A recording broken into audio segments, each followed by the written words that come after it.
This episode is brought to you by Prize Picks. The hard-hitting football action is even better with Prize Picks. The weather might be changing, but the feeling of being right never gets old. So keep the season rolling on Prize Picks by getting $50 instantly in lineups when you play your first $5. We're in the thick of football season, and some of y'all might be feeling down. But don't you worry. That's why we have Prize Picks to keep you going for the rest of the season. Week 10 of football was something. Lots of upsets. Bills, Miami. I'm all in on Devon Achane. All day, baby. More. Man, that guy's really special. Prize Picks is the only app that offers stacks, meaning you can pick the same player up to 3 times in the same lineup. Want to pick more on Josh Allen's pass yards, rush yards, touchdowns? Now you can pick all of them in the same lineup. Only on Prize Picks. Prize Picks is simple to play. Just pick more or less on at least 2 player stats, and if you get your picks right, you could cash in. Download the Prize Pick app today. Use code Shannon to get $50 in lineups after you play your first $5 lineup. That's code Shannon to get $50 in lineups after you play your first $5 lineup on Prize Picks. It's good to be right.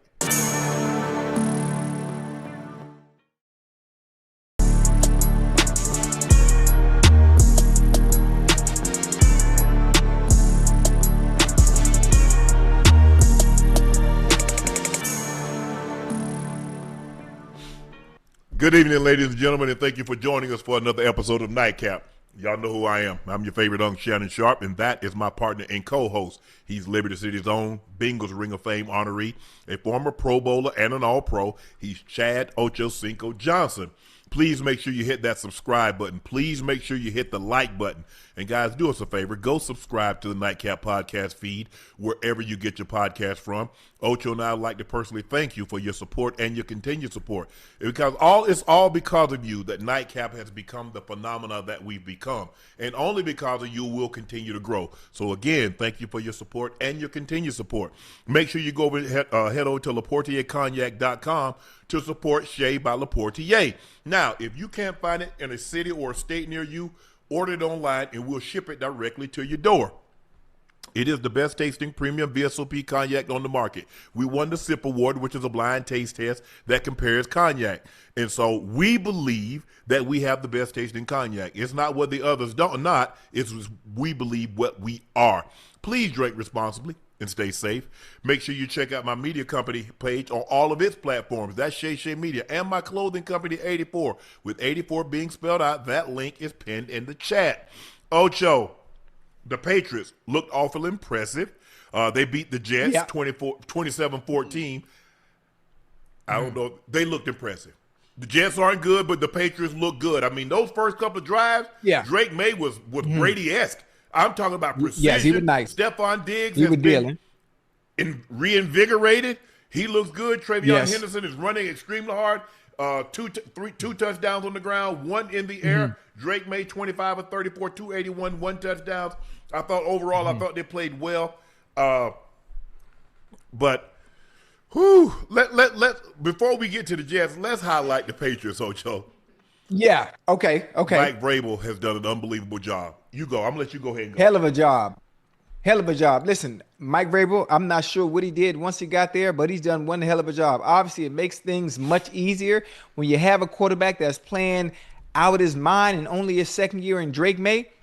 In the division, they 3-0. Obviously, the talk has always been they're supposed to go to the Super Bowl. This is their year. The Buffalo Bills, they're 2-2 in the division.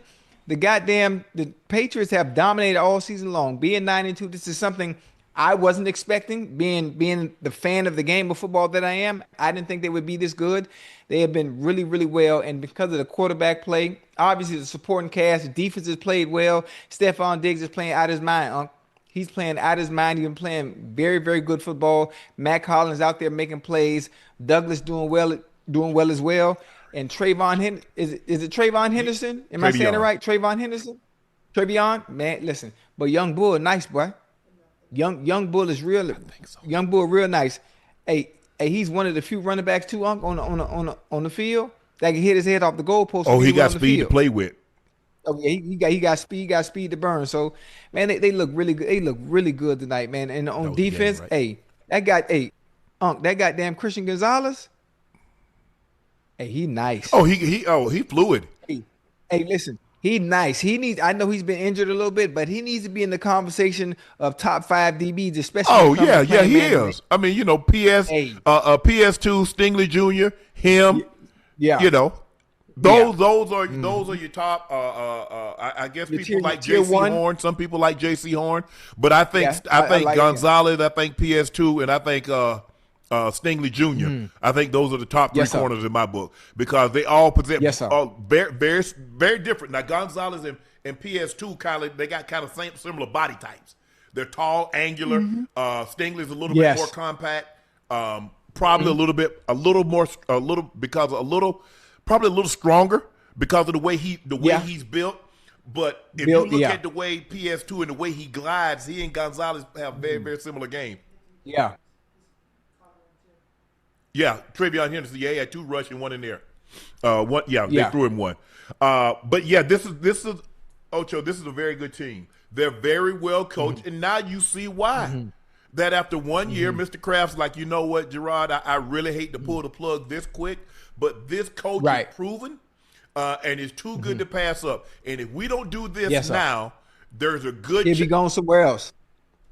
Yeah, he'd be going somewhere else. Absolutely. Because if you think about it, the Falcons interviewed Mike Vrabel, Mike McDonald at Seattle. They interviewed like 4 guys that are doing extremely well right now, and they settled on Raheem Morris. And Raheem's gonna have to get this thing. He's gonna have to get this thing turned around. But just watching New England, they don't beat themselves. I know, you know, Vrabel doesn't really mention a whole lot, but I think he took a whole lot playing under Coach Belichick. The mannerism. Now he's not as stoic on the sideline. He's waiting to give his guys high fives coming off the field. He's waiting to hug his guys. You watch him in the hallway, Ocho, when they're coming off the field after a big victory. He's hugging everybody. Hey, come on, get in here. Come on, let's go. He's a guy I would love to play for. He's the type of guy that you love to play for because he ain't gonna sugarcoat it now, Ocho. You know exactly where you stand with Mike Vrabel. Yes, sir. Ocho, take your time. Take your time. I tweeted a little bit, but I just stopped tweeting because people, you know, I think people going like, man, you picking on the guy. But at some point in time, Ocho, I'm not so sure Justin Fields is going to ever be what a lot of people thought he would become. Ocho, let me give you some of these stats.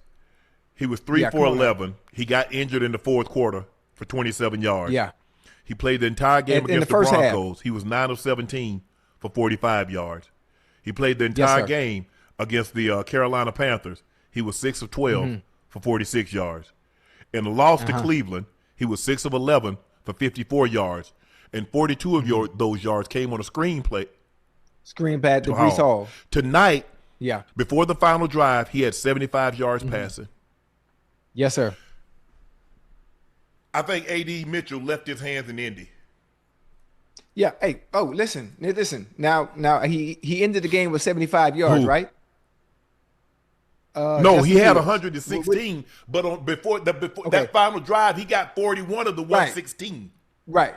So one of the things I do want to say before we pile on Justin Fields, I want to talk about some of the drop passes. A.D. Mitchell, 2 big plays. Two big plays in the first half. Before half, you got to have those. You got especially to have that those. go ball. You know, Garrett Wilson. Yeah, oh man, hey Unc, you got to have that. Hey, it's perfect though. Outside shoulder away from the DB. You can't ask for anything more than that, Ocho. You got to have it. That's perfect red line. You pull that in. Then the wheel route, the out and up. You know, adjust yourself, slow down a little bit. You know, perfect ball, outside shoulder. DB has no way to make a play.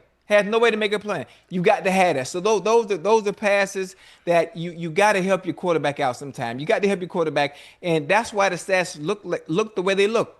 Sometimes they're drop passes. Yeah, he had a couple of drops, but there was a couple, Ocho. He had 80, and 80 probably would have dropped it, but he had him on a hitch.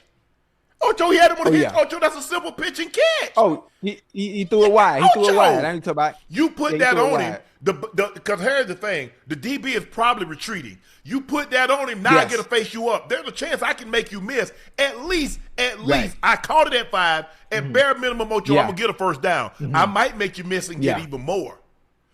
I'm like, Justin, to start the game, you can't. Because what do we always say, Ocho? Give me something. I just want to get my hands. I just want to touch the ball. Just Yeah. let me touch it. Yeah, You ain't get got to give me yourself- nothing sophisticated. Just let me catch a hit. Let me catch a stick. Let me catch a shallow cross. I just want to touch the ball. You give it to me early, you got me late. Yeah. Justin, how on a 5-yard hitch route you miss a guy that far outside? And listen, and that goes for the quarterback too. Most of the time, some quarterbacks, they don't want to come out with anything deep. They want something short. They want a nice little check down to get themselves in a rhythm, to get a feeling for the game and not really chase the game, but allow the game to come to them. And that's what you want. You want a slant. You want a hit. You want some short. But I think right now I'm not sure. With as bad as the Jets are, everyone around Justin Fields has to be almost damn. But they don't have that. They have to. They have to raise their level of play. They got to raise their level of play to catch up or to make sure they can overcome for Justin's mistakes or his lack of confidence right now. You have to. That's what you need. You need that kind of dog out there. And he didn't play tonight. I think Garrett Wilson's on IR right now, so he's gonna miss the next 3 games after the night. And then boy, they got to muster it up. They got to muster it up. Those that are there. John Mechie made some plays. John Mechie, I'm sorry, my apologize, Mechie. Yeah, he made some plays tonight. Tight end, little check down play, but you got to have that catch. That tight end on the 4th down, you got to hold that one. You got the first down, and you getting lazy because you taking so long to with the ball to you. The guy's driving. And bring it in. Yeah, he driving. Damn. He knocked it down. But outside of that, Unc, man, listen, the Jets, they didn't play that bad. They didn't. They really just couldn't get off the field in that first half, Ocho. They couldn't get off the field. Yeah. I mean, they get them in third. They get them in 3rd and 4, 3rd and 5. They get a first down. They get them in 3rd and 10. Yeah. They get a first down. They just could not get off the field. And I'm like, okay, they rush 3, they rush 4, they bring pressure, and they still didn't get there. I'm like, well, damn, how difficult? I mean, man, how difficult is it? And you're right. And I think a lot of times the drops, maybe that messes with Justin Fields' confidence because he's like, well, am I doing something? What am I doing wrong? Because he'll throw one terrible and then he'll drop a dime. He'll throw 2 terrible, he'll throw another dime. He had A.D. Mitchell again on the go. He had Gonzalez in the ass with the ball. I thought he was playing pin to tail on the donkey. I said, well, damn. He had it. He hit Gonzalez in the ass. Yeah, he was beat. And that's the thing. When you get a guy beat down there, Ocho, you're already struggling as an offense. You can't miss. And that's what I tweeted. I said, Mitchell, you're not that good offensively. You're not that good of a team to overcome those kind of mistakes. That's a flat-out drop. And they're not. And you're saying, okay, you get a guy like Justin Fields and he's struggling, but they don't have the receivers. They don't have a Chase or a Jetta or one of these top-flight receivers that can, or a couple of them. They need more than one. They need a couple of them that can elevate them. I just. Yeah, it sucks. It sucks. And listen, not only that, they're not playing well. They let 2 of their best players on defense go. Obviously, you got players for them, so you would hope those players that you got in the trade can step up and play the par. And obviously, it's AD's first week. This is his first game too, Unc, right? This is his first game. This ain't the first time he caught a pass. This ain't the first time he ran a route. I mean, you tell me it's football. You say no matter where you go, wherever you play. Right. Like I'm not making no excuses for him. You have to make those plays. You have to. You got to. And with Justin Fields out, with Garrett Wilson out, you're supposed to be their best receiver. Because at the Colts, they had high expectations until you got into Shane Steichen's doghouse with that fumble. It was never the same after that. Now, maybe there was something going on. Maybe that was the final straw that broke the camel's back, Ocho. But from that point on, it wasn't the same. No. It wasn't the same. But I just don't know how. You throw for 27 yards in a game. You throw for 45 yards in a game. You throw for 46 yards in a game. You throw for 54 yards in a game. And you throw for 116, and 41 of that came on the final drive. I just don't know how you move on and become what people thought you were going to become when they took you as a top draft pick. Now, I think you were 15 or 16, something like that, Ocho. I just don't see the consistency. I don't see him 1, 2, check it down. Right. 1, 2, 3, out of bounds. 1, 2, 3, gone. I don't see that. And you know, as a quarterback, the really good ones, yes, back foot hit. Okay, I'm dropping back. I know the play, Ocho. I'm dropping back. I already done gone through it. Okay, we've gone through it through the course of the week. Cover 1, we go here. Cover 2, we go there. Quarters, we go here. Cover 5, we go there. Sky 6, we already know. So when you back it up, the safety's already told you what it's due. Single high safety. Oh, I know where I'm going right now. Oh, he's covered. Let me go. Let me see where 2 is. Is 2 there? Okay, let me take this check down. Ocho, it seems like it's like he got a dial-up service. He ain't got that 5G. They say they got something. They got 10G up in China. Say, hey, you cut the phone up. It already gone to what you're looking for.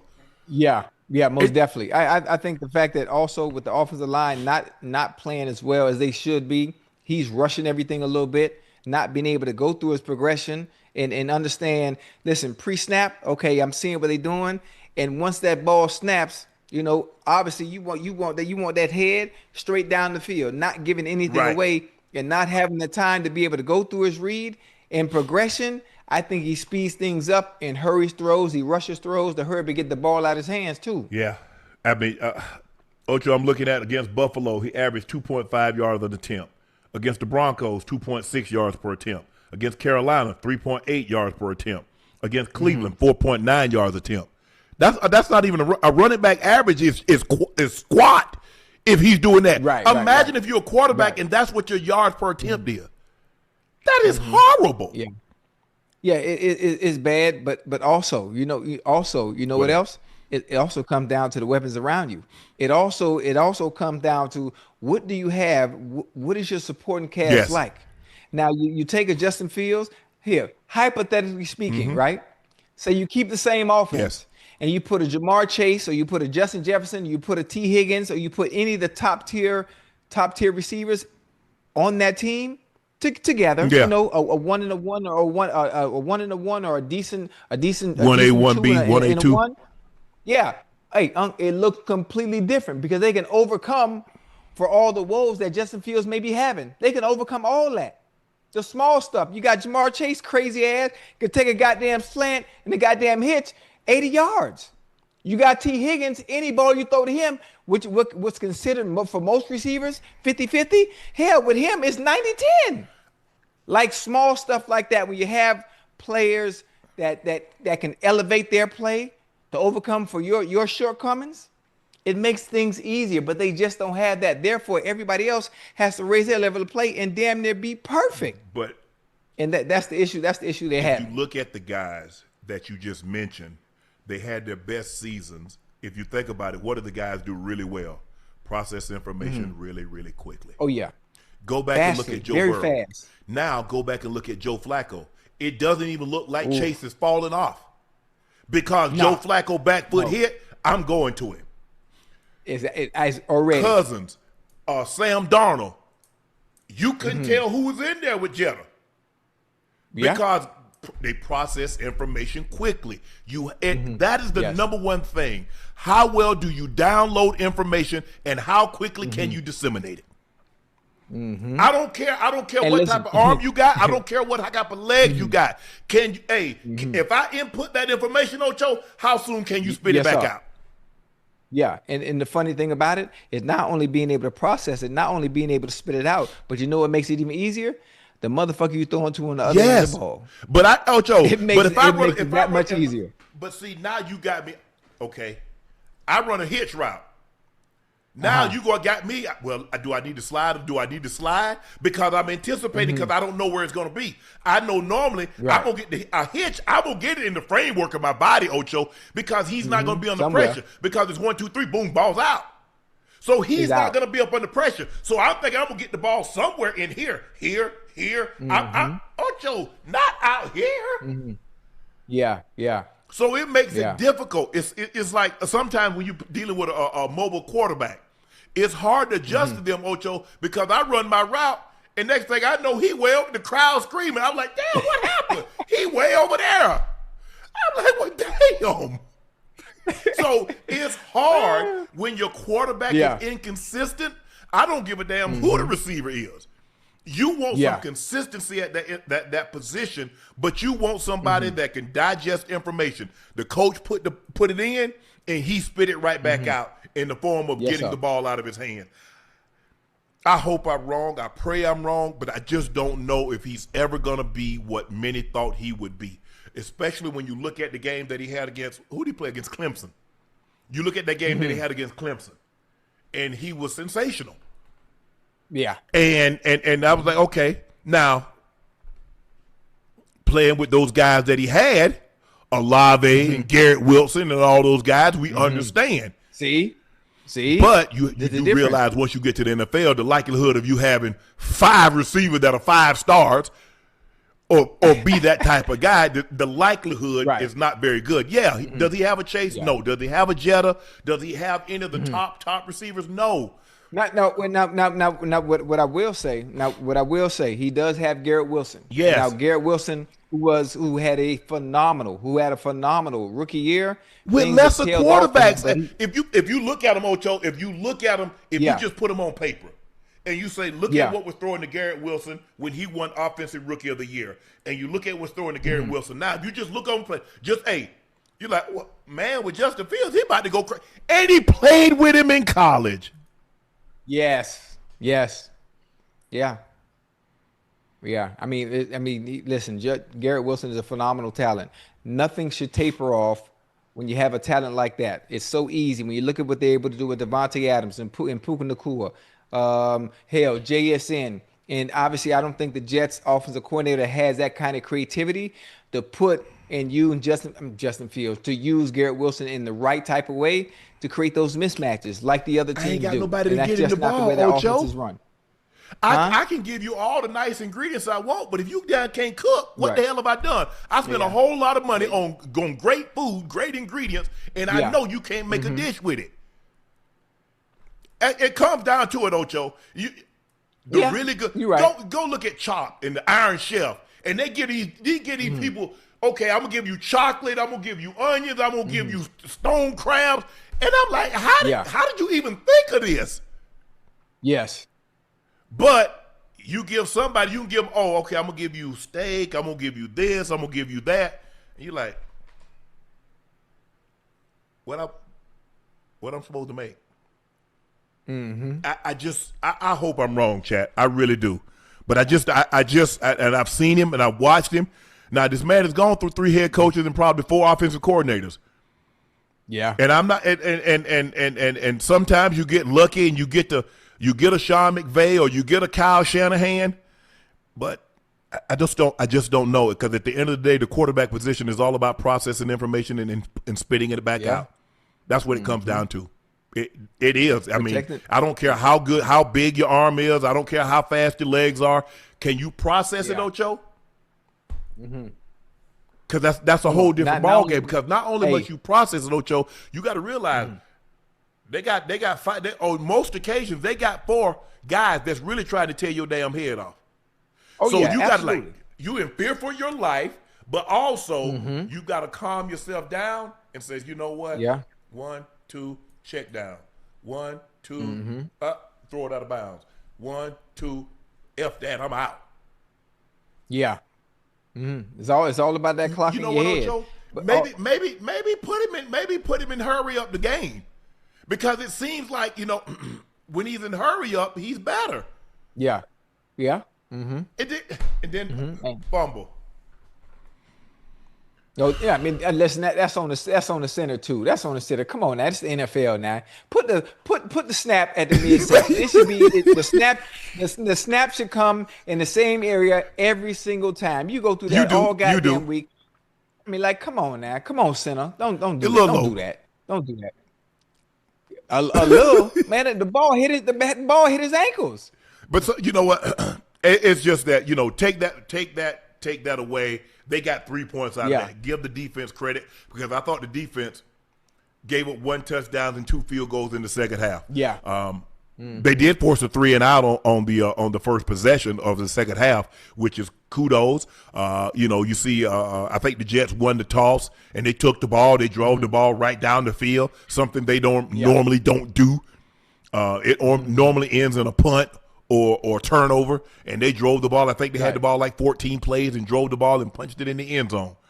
But I just, Lord, I hope I'm wrong, but I just don't see where he's ever going to be more than what he is. I don't think he's ever going to be turned into what, and that's okay, because everybody ain't going to be a Lamar Jackson. Everybody's not going to be Josh Allen or Patrick Mahomes. But I mean, I think if the Jets could be okay if he was just like middle of the road. You just can't be. You can't be the bottom tier. I'm not saying you got to be top tier, but I mean, if we got that kind of, if we got, Chad, if you can see this, if we got this much space, can you be somewhere in here and not be down here in the middle? Right. Can we get that, Ocho?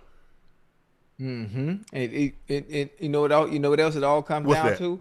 Not only all the intangibles and all the nuances that we're talking about, but unless you got confidence, Unc, ain't nothing happening. You got to be able to play with confidence. You have to be able to play with confidence in everything that you do. In one of the most important positions, quarterback where you need confidence, is the most important. The goddamn quarterback. It's the most important. The most. Because if you don't believe, you got to be able to trust your body language, your aura is gonna say, if you don't believe, I don't believe either. I mean, if you don't trust your skill, why you want me? That's why I used to get in the car, Ocho, that joke, somebody button their seatbelt, fasten their seatbelt. Hell, I fasten mine. You know something I don't. Click. So you can be. I've been around quarterbacks when they walk into the huddle. You know, and they you can know tell. what the hell they doing. It's the way they carry and themselves. They give you the confidence that you know what the hell you doing. Exactly. Man, this. Yeah, I hope they get it together. I'm not sure what direction they're gonna go in, but the way they've started so far and letting Sauce go and letting they had a rebuild go.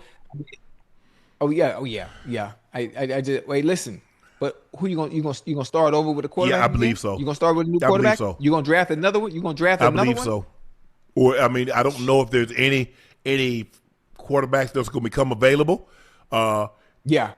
Probably Sam Darnold didn't want any parts of New York again, which I wouldn't blame him. But look, I mean, every day it seems like I hear a story about somebody that played there having an interaction with the owner, and it's never positive and it's never good.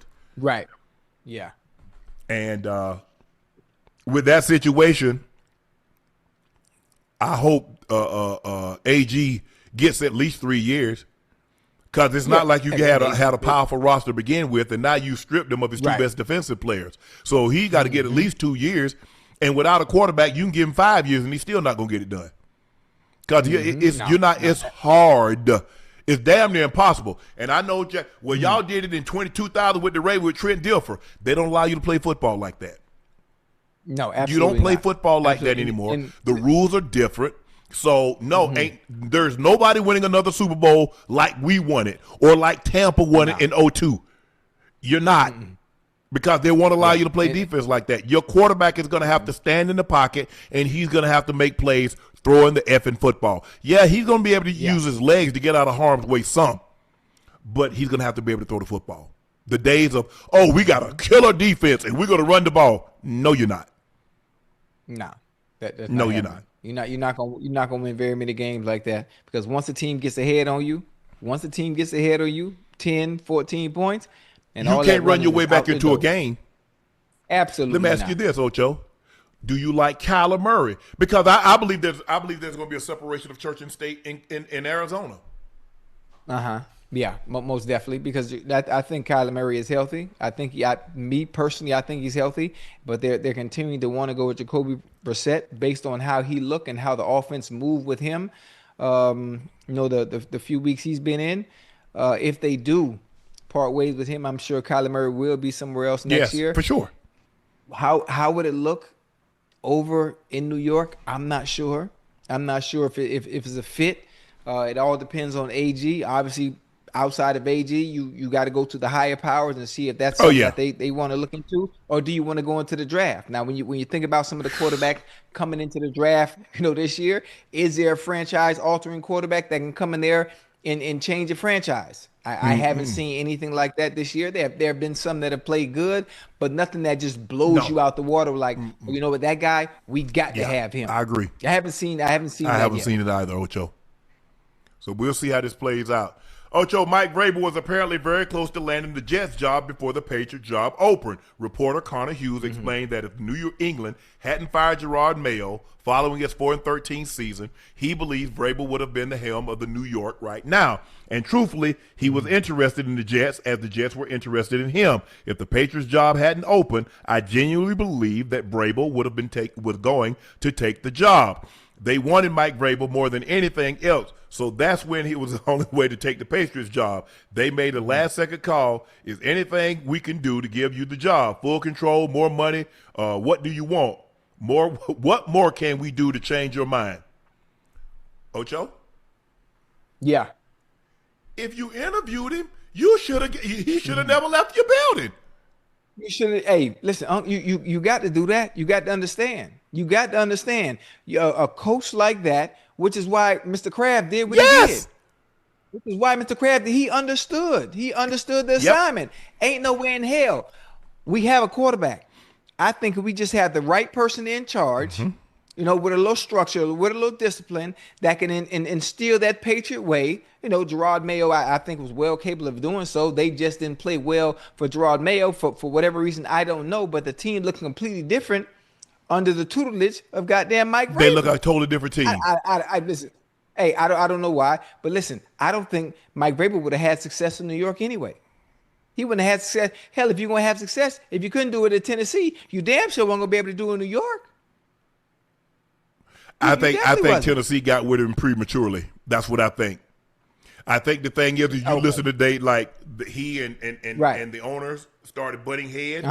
You know how it is, Ocho. And you know, I guarantee she wish she had Mike Vrabel now. She's finding out. She's finding out the hard way. Yes, sir. She's finding out the hard way. So, I think the thing is, Ocho, like when you're in that type of position, you're in ownership or you're in leadership. The one thing you can't be is impulsive. Yeah. Get mad, you're fired. You can't do that. Even though sometimes I understand that you might want to, you're never working this industry again. Right. Shit. Vrabel had, think about it. And then they let Derrick Henry go, and they ended up trading A.J. Brown. Yes. You trade your back. Yes. Hey, listen, horrible decision. But A.J. wanted out, but they were making horrible decisions. They wouldn't pay him. Was to try to, that too. But the trade was to try and better their team. Let's see what we can get for him and see if we can improve our team. They drafted brother Traylon Burks, who was supposed to. I think my camera cut off. Yeah, that didn't pan out. That didn't pan out too well. So, I mean, it's just they've been making some bad business decisions when it comes to not only players but the coaches. Yes. Well. The coaches well. You have a Super Bowl winning coach that knows what it takes to win. He knows how to build a team. Obviously, coming from the Patriot way, coming from New England. You know what? I have the formula. I know what it takes. It's not going to be the snap of a finger, and you can't just take money and throw money at it. I need time. Now, and with that time, I need you to give me a quarterback. If you give me a quarterback, I'll take care of the rest. He goes to New England. He has a quarterback. Okay, you know what? Now we set. We have a franchise quarterback for the next 10 to 15 years. Now, Mr. Kraft, let me do the rest. Let me do the rest. So what we see from the Patriots right now, we finna see this for the next 10, 12, 15 years. For sure. Because the one thing that you know about Mr. Kraft is that he'll step out of the way. Yes, he'll step out of the way.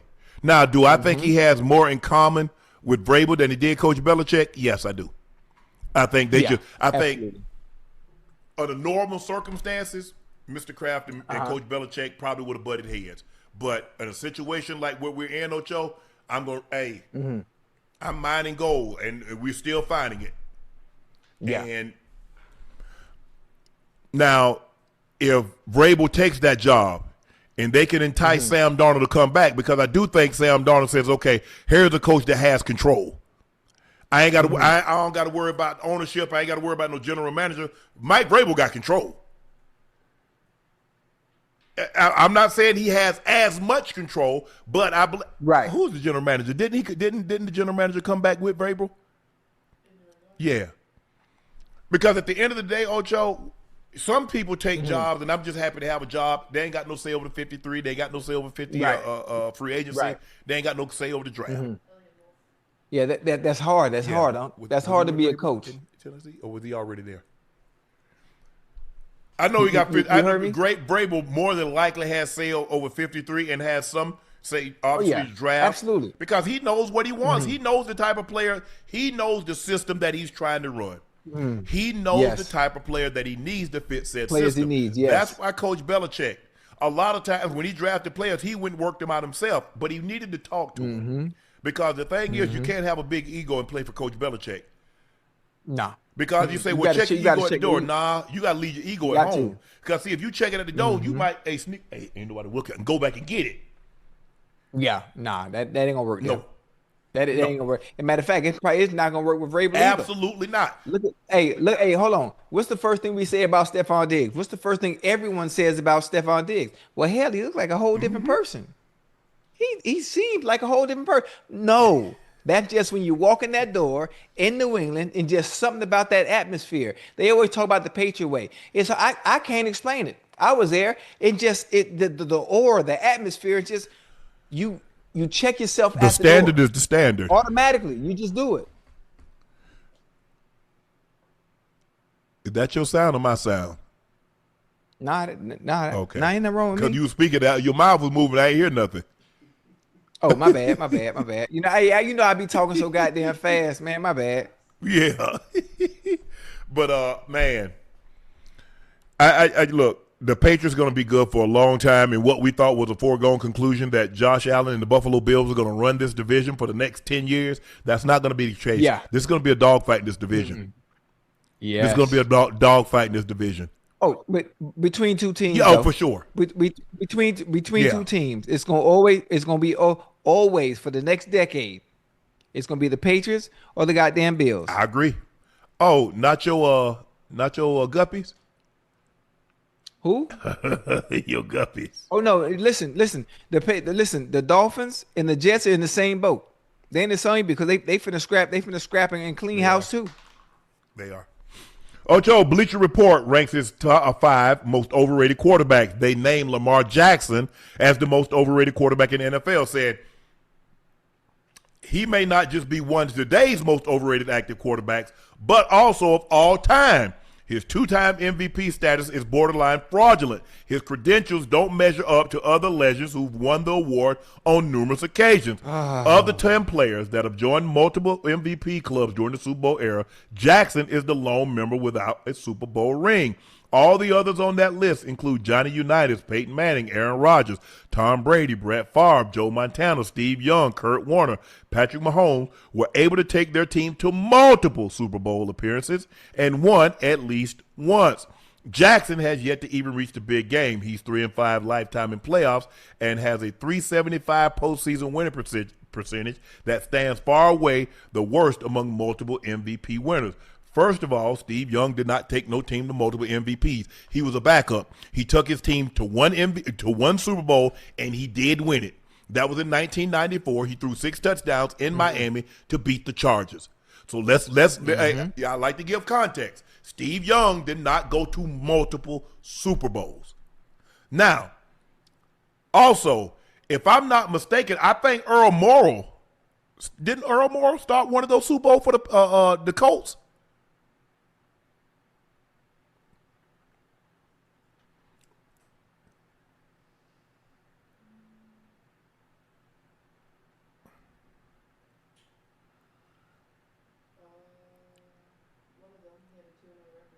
Oh, you had a 2-0. Johnny Unitas did or Earl? Earl for the 1972 season. Yeah. He had 2-0 postseason record. No, that's from Miami. Miami. So, No. Johnny went to two Colts went to 2 Super Bowls. I know they beat the Cowboys on the field goal. He was only there for the Baltimore Colts when they won the 1970 Super Bowl. Who, Johnny? Morrall. Yeah. Yeah. Okay. He didn't play. Okay. Look, I get it. Yes, and Ocho, we talked about this. This is the only. Yes, this sir. is the albatross. This is the elephant in the room. You see the names that are on this list that have won multiple MVPs. Lamar Yes, is the sir. only one that hasn't been to a Super Bowl. That's not to say, Ocho, his career is not ending tomorrow. No, But absolutely not. Which way? everybody jumped on me when I said his career will be looked at as a disappointment if he doesn't get to a Right. Super Bowl, considering what he had accomplished. You base it on Yes, what sir. these other guys. See, you can't just look, well, he won 2 MVPs. You got to look at the company that he's in that's won 2 Yes. MVPs. Now when you start looking at it, you're like, well, damn, he has to get to one. Aaron Rodgers went to Yeah. 1. He has to get to at least 1. And then we look Yeah. at him totally different. He gets to 1 and he wins it. We look at him differently, Ocho. We just do. Yeah, absolutely. But yeah, I mean, listen, I understand the company that he keeps, the fact that he's won 2 MVPs, the fact that he's won those MVPs. Those that are in the chat that are listening, that are watching, you have to understand that he's in a class of his own, in a different class for that matter. So when it comes to judging him, he judged based off his what is not compadres? What's the word I'm looking for? His peers. in the company you keep. His peers. He judged based on his other peers that have won MVPs as well, and most of them, if not all, have been to a Super Bowl, whether they won a Super Bowl or Right. not. So he judged off of that. But the whole overrated part is the part I don't like. That's the part I don't like, saying that he's overrated because he hasn't gotten there yet when he's still playing in only his 7th, maybe 8th year. I'm not sure which one it is. It's ridiculous I for think that matter 18 because was nothing about Lamar's first year. yeah, okay, but nothing about Lamar Jackson and what he brings to the table, what he brings to the NFL, what he brings to the Baltimore Ravens in general, and giving them a chance and having them in contention every goddamn year. Nothing about that is overrated. That's the part I don't like. Now that is more, to me, is more clickbait. There should be a different title when it comes to talk about the quarterbacks that have won MVPs and have been or won a Super Bowl. The title should be goddamn different. Overrated my goddamn ass. Now that's a bunch of bullshit. Well, let me ask you a question. But when you looking at but see, here's the thing. You're looking at him against his peers. They're looking at him against his peers that have won 2 MVPs. So when you look at him, look at the class that he's in. You compared him to my homeboy. 2 MVPs, 5 Super Bowl appearances, 3 wins. Right. You look at Peyton Manning, 5 MVPs, 3 Super Bowl appearances, 2 wins. You looking at Tom Brady.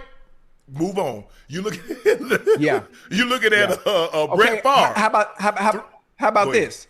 Everybody on that list, except one person is already done and not playing anymore. Correct. Everybody on that list is done and not playing. So how about we wait until he's done playing and then we justify whether he belongs in that company or not, or whether he's overrated or not. And even if he doesn't go to a goddamn Super Bowl, what he's going to continue to do, the resume that he's going to put together, whether he wins 3 more MVPs and doesn't make a goddamn Super Bowl or not, nothing about Lamar Jackson is overrated. I know the fact, the way we judge quarterbacks is based on wins and losses and rings and hardware and all that.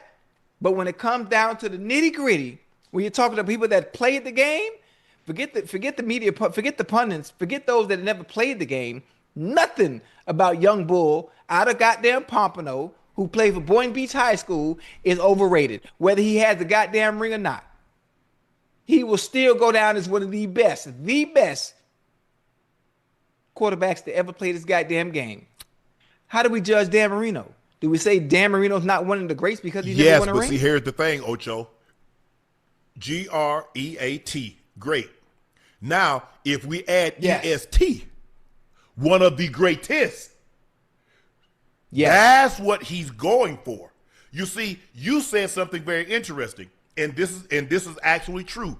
Only quarterbacks get measured by wins and Super Bowl. No other position, Super Bowls matter. Okay. Right. Not like they do for a quarterback, because Ocho, even when Brady wasn't putting up numbers like Peyton Manning, they said he was better than Manning because what did he have that Manning didn't? Championships.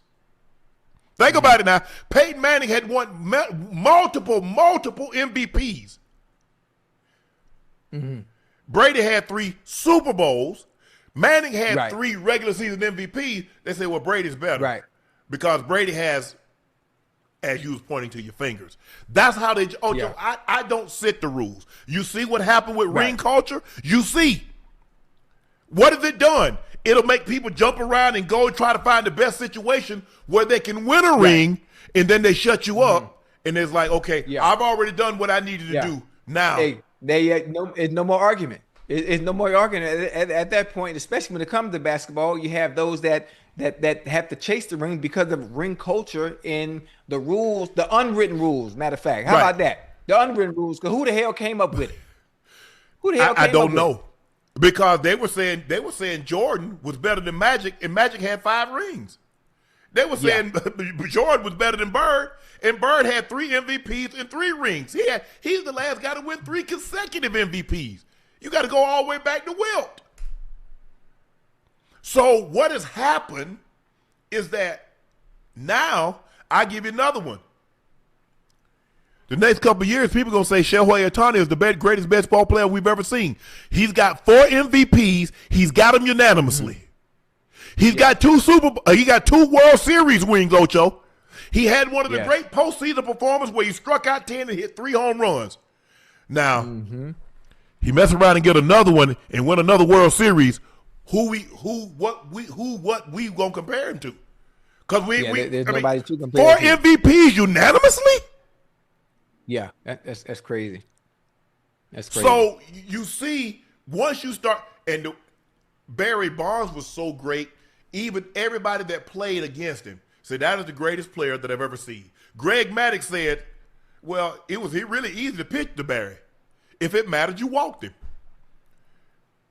He said his job was to get 27 outs.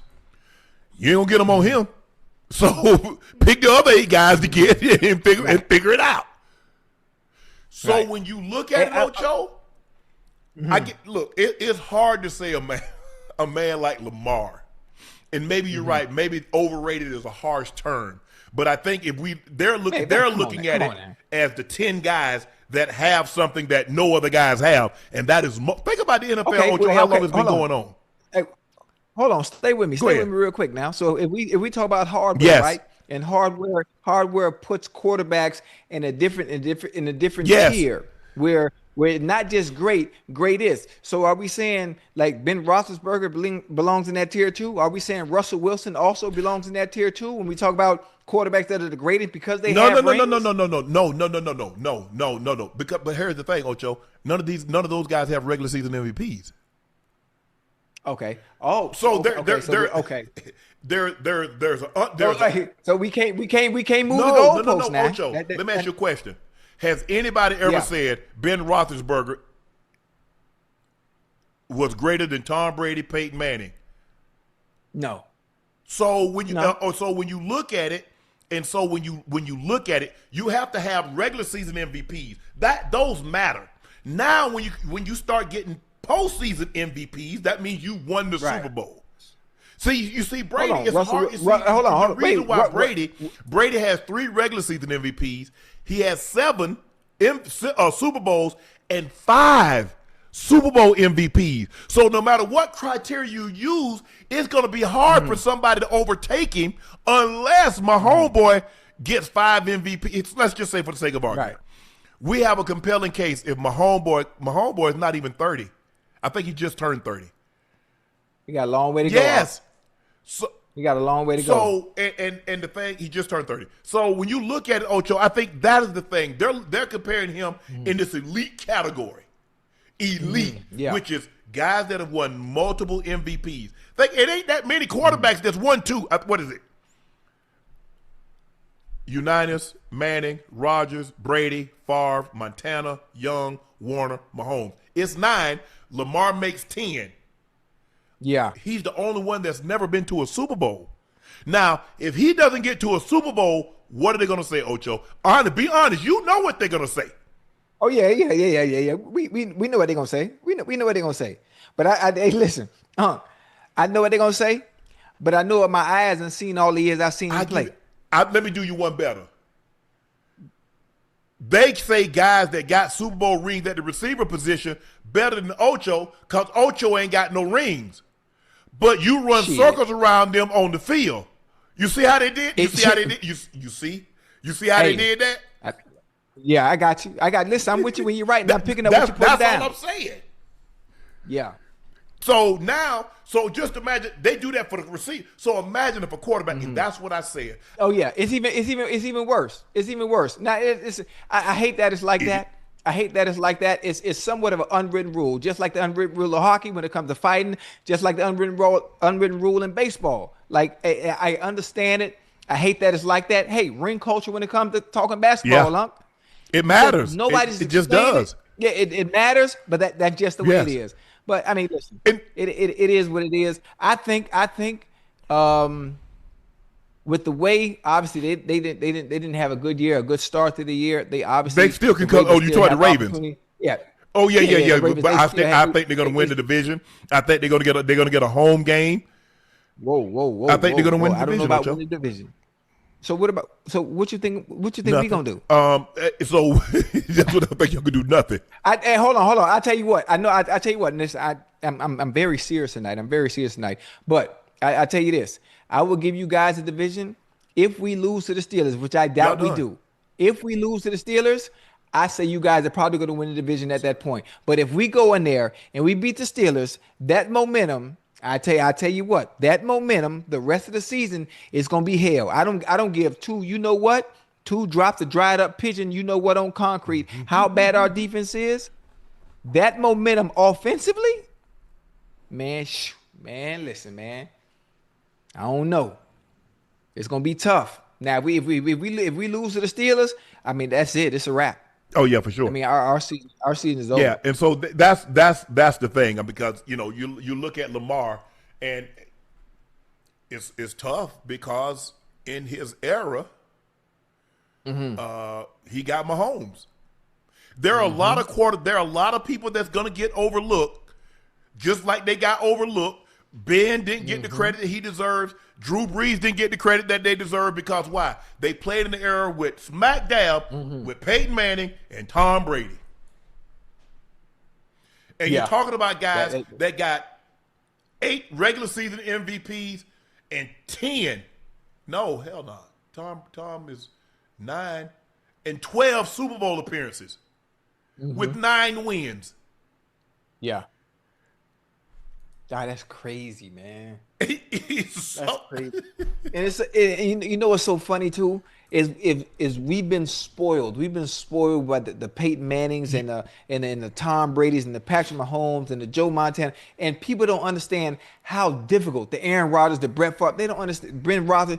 All these quarterbacks it's 32 teams. Huh? It's 32 teams, and it's only a handful of quarterbacks in each hand. Yeah. Almost over 30 years that are tier 1 quarterbacks. Yeah. That just lets people know how difficult that position is and how special those are that are in those conversations that we're talking about. And the fact that Lamar's name is in those conversations and winning 2 MVPs and those unwritten rules kind of give you like a, he's not really there yet until he does this. So he got to get there. I'm not sure when it's going to happen. But it's going to happen before his career. Yes. My bad. Tom has 10 Super Bowl appearances. God damn. Yeah. He has 10. Oh, that's crazy. Lost to Eli twice and lost to a Nick Foles. Yes. Oh, and the trick play. The Philly special? Yeah. Yeah, the Philly special. Ocho. Now, here's the next 5. They had Lamar number 1.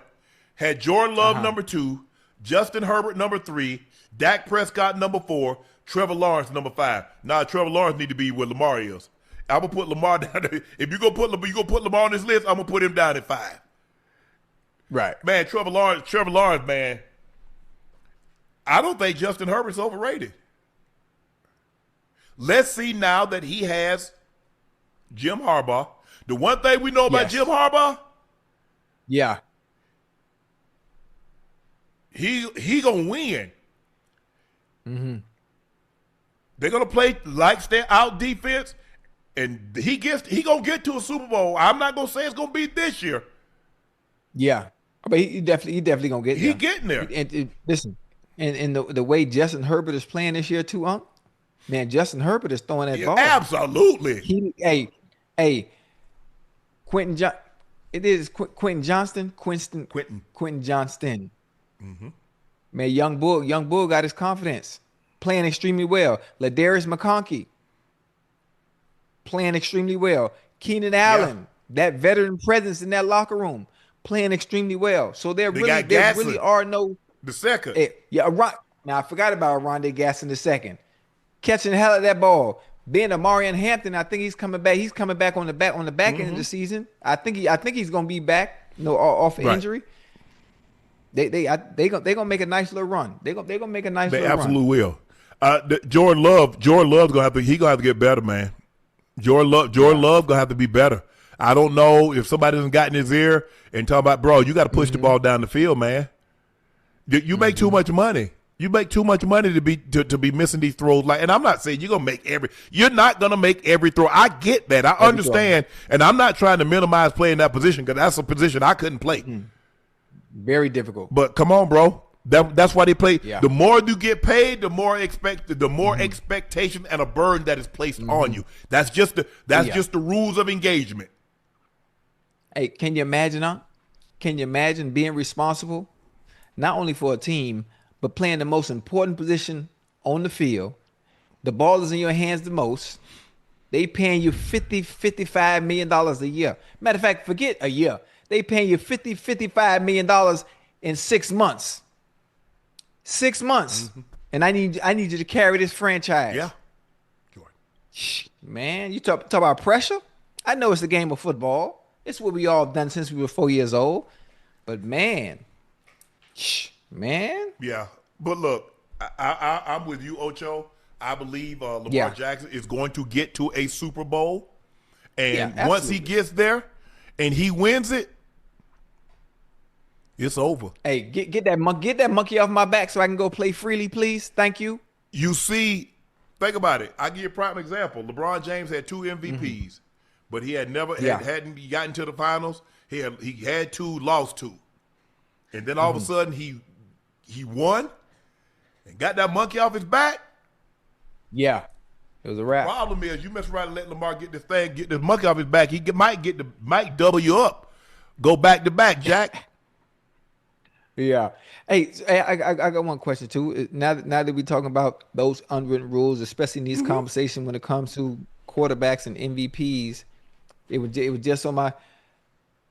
Well, it's kind of different because Jalen Hurts has a Super Bowl MVP in a ring, so he's not in that conversation. Correct? Okay. These are only guys in the Super Bowl regular season MVPs that have at least 2 regular season MVPs.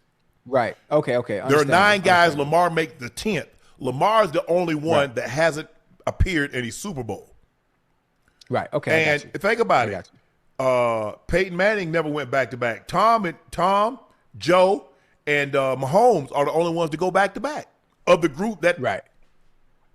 Peyton didn't go to back Super Bowls. Yeah. Kurt didn't. Kurt went 99. We won 2000. They went in 2001. And then he went again with Arizona, I think in, what was that, 2008? I think it was 2008. Because 2009 was New Orleans. 2000, because 7 was the Giants. 8 was the Steelers. 9 was New Orleans. 10 was the Giants again. Yeah. 11 was the Packers. Yeah. Yeah. 11 was the Packers. 12 was the Seahawks. Oh my bad. I'm sorry. I'm sorry. I'm just going. But like I said, Ocho, once he gets that monkey off his back, Ocho. Yeah, he gonna be fine. Ocho. And that shit hard too. But no, I'm gonna let's go because we've been on this thing about 30 minutes. Because you know why it's hard? Because they say there's nothing like a game 7. Well, in the NFL, every game is a game 7. Every got game, one shot. every game, wild card game is game 7. Divisional round, game 7. Game 7. Conference final, game 7. Super Bowl, game 7. Football, you play a game 7 every time you step on the field in the playoffs in football. Matter of fact, 4 weeks. Yes. 4 weeks a game. 4 weeks of game 7. Yes. And you got to muster it up and play your best football. You got to play your best football. And as at a press conference from Michael Penix Jr. is gone viral, Ocho. Let's take a listen to what he had to say. Like mentally, like my fiance, she's always there for me. So I know whenever I get home, it doesn't matter how I played. She's always going to be there for me. She's going to have a smile on her face and give me a hug and make me feel good no matter what. But as far as like physically, the on the field stuff, it's not nobody that I'll talk to, like as far as another quarterback or anything like that. You know, I do have people reach out to me. I do have quarterback coaches though back at home that reach out to me as well. You know, tell me, hey, like you need to clean this up, clean that up, you know, and everything will be good. So those guys help me as far as that too. So I can shout out them. You know what? I would love to hear the question that was asked. I would love to hear the question that was asked for better context, because I'm sure he has quarterback coaches on the sideline. He has young. He has quarterback coaches on the sideline, and I'm sure they're talking about the totality of after a game on what it looked like. I think that has to be the context of the question, because bringing up your fiance and no matter how I played when I come home, that ain't it. You know, she's there for me. Am I wrong? Am I wrong? If I'm wrong, let me know. What do you say? What are you saying about his fiance? Oh, how she said no matter how I played, that she's always there for me when I come home, always smiling. Yes. But if anything, what the first thing your fiance is supposed to say? Oh no, honey, you ain't finna embarrass me like that. It's supposed to be tough. No, you laughing. It's supposed to be tough love. If you play bad, she's supposed to be the first one. Baby, come on, MP. Come on, don't do that. Now you know you can play better than that. You know, you have your Unc. No, don't have one of them wives that know how to break down, that understand the game and can break it down for you. Oh my goodness. That now you coming home to something like that? Not that oh baby, you played bad, it's okay. No, honey, it's not okay. You can't embarrass the family like that. You can't do that. You can't embarrass the Penix last name like that. Now I'm just throwing out hypotheticals. You know, not you coming home and the wife, no matter how you play, oh, it's okay. No, it's, you know, tough love is okay sometimes. Exactly. And the best person to hear tough love from is the one closest to you. Yes. So they ask him what coaches that he rely on, lean on. Okay. Yeah, like okay, Ocho, you going through a tough time. Is there somebody that you lean on? Okay, boom. I like that. I like that question, because the first thing, the coaches that I would lean on, most of the time, it wouldn't be my coaches in Cincinnati. If things aren't going right and there's someone I need to lean on, now in game, Hugh Jackson. Yes. In game, you know, Alex Wood. You know, some of those coaches but if something's going right and I need to go back to the foundation on how it was built, Charles Collins. 1997, when it all started at Santa Monica College. Running the sand dunes, the Manhattan sand dunes back in the day. Like, that's what I'm leaning on, Unc. That's what I'm going to. That's why when Michael Penix said, he mentioned coaches that, okay, with that question, that's what I'm leaning on. I'm going back where it all started. Hey, Coach C, man, what you see? I don't know what's going on. You know, I'm doing, am I rushing? I'm just, whatever it may be.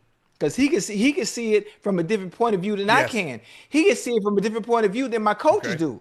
Because my coaches, they see X's and O's. Coach C can see something they don't see, even though they're my receiver coaches. And guess what? Coach C looking out for you. That receiver coach got 5 other guys, 6 other guys that he got to coach. Yeah. And the conversation would be absolutely different. They viewing me in a different lens than what he's seeing. That is correct. So I think people were like, no, that's not what NFL coaches are there. You're not going to be able to rely on your coaches. So I know y'all was surprised that he said that. Well, he can't go. Nope. Raheem got 50 guys, 60 guys he got to worry about. That quarterback coach got ain't nobody holding your hand in the NFL. They're not. So I'm sorry. I don't want to. I don't want to come off as callous. I don't want to come off as not being empathetic. But I'm just telling you the sports business. This is a grown man's business. You get paid a king's ransom to play a kid's game. They're not holding your hand. So I understand what he's saying, that when somebody to lean on. I'm calling my former coach. I'm gonna call my brother. What do you see? Yeah. Am I missing something? I feel I'm leaving plays out there, but I don't know what I'm doing. Hey, send me a copy. Let me look at your practice. Let me see what you look like in the game. Send me the game cut up. Send me practice. Let me see. Okay. So this is the cold, harsh world. This has always been like this, and I think the thing is that this new generation, they think like it's high school and like, come on, son, and the coach take you out to eat and put his arm around you. Oh no, ain't none of that. Ain't none of that. Because listen, that right there, that'll get you. You'll lose your job. You'll lose your job. Players get coaches fired. So if you're not playing up to par, depending on who you are, depending on what round you went in, depending on how much you making. Man, they ain't no coddling, Ain't no coddling in the NFL. And I got it, Ocho. Boy, this is business. These are X's and O's. We going over X's and O's Wednesday, Thursday, Friday, and Sunday. We expect you to execute those X's and O's. Somebody say he was your first round pick. You don't want him to succeed. How many first round picks you think Atlanta got on their roster? So I guess they're supposed to take them all out for brunch and breakfast, huh? It don't work like that way. This is a different generation, Ocho, because this house always been. Because here's the thing. This is why in the military there's supposed to be no fraternizing. We're higher up in subordinates. Because there going to be certain times that you're going to have to be like, like what David did, and he put Bathsheba's husband in the front. But that was for a whole different reason, because it clouds your judgment. So you got to be careful when you coddle a certain player, because it's going to make it much more difficult to get off said player if and when you need to. That's why Coach Belichick Heisman posed everybody. It was nothing for him to get off a player. Coaches tell you that all the time. The most difficult thing it is to do is cut a player. No, it ain't. You built up so much callous. You're numb to it. Think about if you're a coach for 15 years, Ocho, and you got to cut 20 players a year for 15 years. They numb to it. Now they pretend they pretend about it. The conversations they have for you when they ask you, when they get that knock on your door, bring your playbook, coach want to see you. Man, they got everything in prep. They probably say the same thing to everybody else. The only thing they do different is they change the first name when they greet you and let you know. Yeah, this is a tough decision. You did everything you got to do. This is the worst part of my job. No, it ain't. You were really easy. But you know what I'm saying? I'm just being real. You know, this is the tough part of my job that nobody likes to do. They sit in their chair like this. And hey, come on in. How you doing, son? Yeah. You just got caught up in the Ocho. They sit back. You just got caught up in the numbers game. It's just one of those. The number. I did it. That numbers game. There's a possibility that we might now with the situation bring you back. We might bring you back for the practice squad, but we're going to give you an opportunity to go out there and see what's out there, and Yeah. I'm just telling you how it is. Hey, I'm just being all the way honest with you. Yeah. And because a lot of times, everybody has those aspirations. You don't go to the NFL and say, well, if I get cut, it's okay. No, it hurts. Because for a lot of these guys, this the end of something that they've been doing since they were 7, 8, 9, 10, 11 years old. Oh, yeah. So the end is never easy. Ocho, a good movie, you don't want a good movie to go out and be like, damn, that's it? Yeah. Mm-hmm. Damn. Yeah. It's tough, and having gone through that's something that you didn't have to worry about being a second round pick, that I had to worry about being a 7th round pick. And I remember, Ocho, I remember it like yesterday, because we were staying at the Clarion Hotel out by Centennial Airport. That's where all the private planes come in at Centennial. And we were staying at the Clarion, and I'll never ever forget, the phone rang. So Ocho, we got 2 rooms, one phone. Me, I ain't answered. Like They don't know. Like they can't come over there and knock on the door and say, "Hey, man, hey, Coach Reeves want to see you." Right. And I remember phone rang. The phone rang about 3 or 4 times. I'm like, they know we in here, Ocho. I'm like, where we going? Hey, you ain't pick it up? Nah, you gotta come. You gotta come fast. I ain't picking up the phone. Nah, you give me bad news face to face. Right. My roommate picked it up. After a while, I see my door open. They got your boy, man. I say, damn. Man, I'm sorry to hear that, bro. Yeah. Like, man, hey. But you keep going. I said, man, hey. As a matter of I hadn't talked to him. I mean, I talked to him from time to time. Right. He came to see me play in Denver. He came back to see me play in Denver. He came to see me play in Baltimore. He came to the hall. We still cool. B Mac, he'll tell you. He called me. He's still the only one that really called me Double S. But it was tough because I was talking about, man, what I wanted to do and X, Y, and Z. But you know what, Ocho? At that time I had a Mercedes. My brother said, nah. Yeah. Leave the car home. Don't tell nobody you got it. Don't tell nobody Right. nothing. You going up there, you trying to make a team. You ain't got no car. Right. Okay. But it's real. Ain't no baby. Man, you remember I told you I had that thigh bruise? I had a hole in my thigh, in my quad. They don't care nothing about that. Nah. They're trying to find the best 53 damn players they can possibly find to make this team, and the more you can do, the better your chances are. The better. Oh, you not a starter? That's, You not the starting 11 starting defense? Or how many special teams can you play? Put me on punt, punt return, kick return. I can play 4 to 5. All of it. Well, 4 to 6. I can't play on PAT, and I can't play PAT block, or field goal block. But I can get you 4 of them. You ever tackled anybody? Yeah. I hadn't tackled anybody since high school. Well, interceptions, but I played defense in high school. Son, you got to be tough to play. You got to be tough.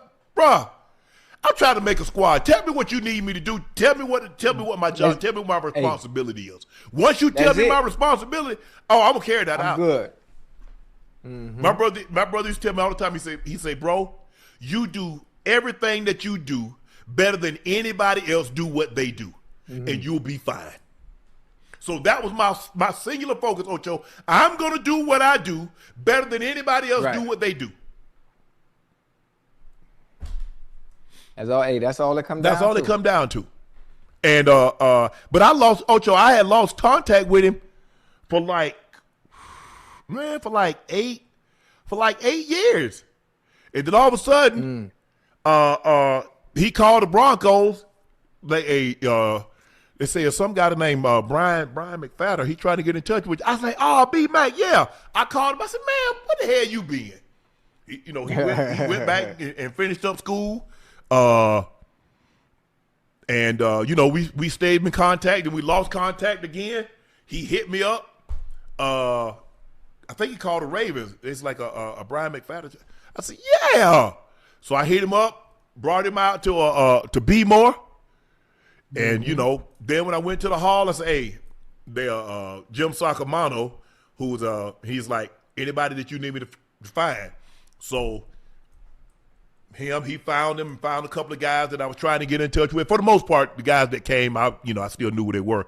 I tried to get in touch with Albert Lewis, but I couldn't find him, but because he was the guy that made me who I am. But guys, this is different. This is the NFL. This ain't high school where the coach gonna take your ass in, or this is college where they get. That ain't what they do at this level. I'm telling you. I ain't telling you what somebody told me. I'm telling you what I know. Yeah.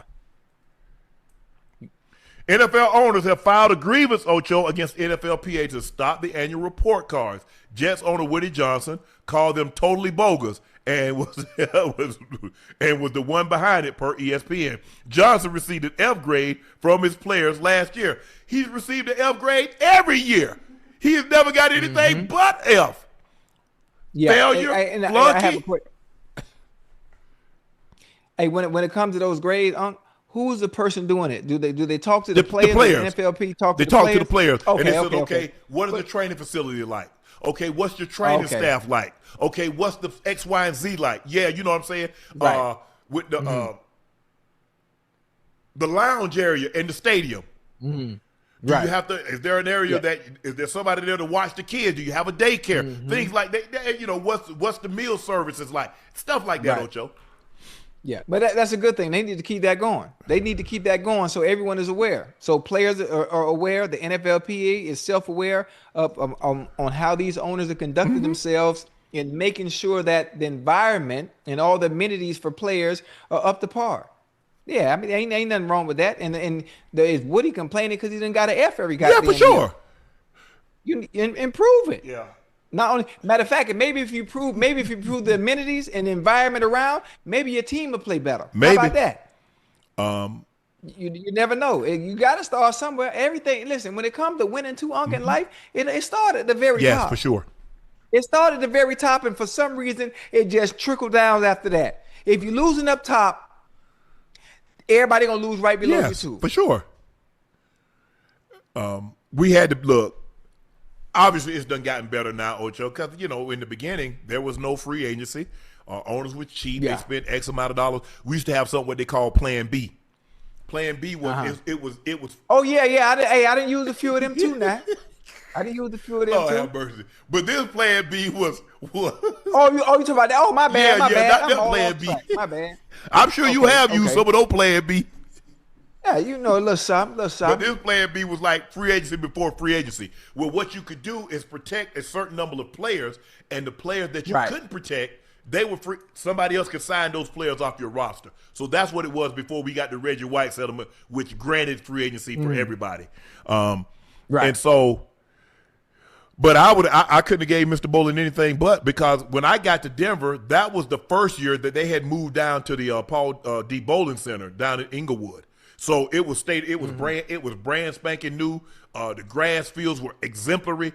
The bubble was horse crap, but other than that, and what do you expect? You expect to get like mashed potatoes. Ocho, you got to get something. You got to eat something light, because you got to go practice in an hour. How you gonna eat steak or potatoes and turkey and man, come on.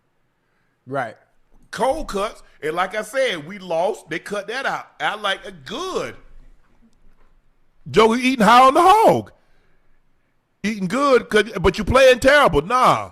But and now they getting ready to build a new stadium in Denver. They just spent. Man, they probably done spent since the Rob done took over, and the Penners. Ocho, they probably done spent maybe $100 million. Upgrading the facilities.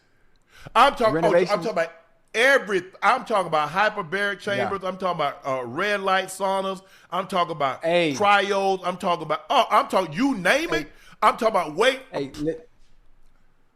the fact that you said that for some reason, and probably all 32 teams are like that too, especially now that it's been so long. No, everybody ain't like that, Ocho. No, hell no. Hey, Unc, man, I went inside the Bengal facility, Unc. That old outdated ass ish. No, hey, Unc, listen. They done put some money in that thing, Unc. Everything you just named, the red, the sauna, it's unbelievable. And I'm like, well, when the hell they did all this? They done knocked everything down and built some all the way. No, it's the hyperbaric chambers. Yes. What's the red thing? What's the red thing you just said? Red light therapy. Now they saunas. They got a bunch of them. Got all that. They got a bunch of them lined. I'm like, what the hell is all this? Ocho, they got full kitchens. Same. Weight room. All that. Hold on. If y'all had all this, they got the cooking and all these, all this weight.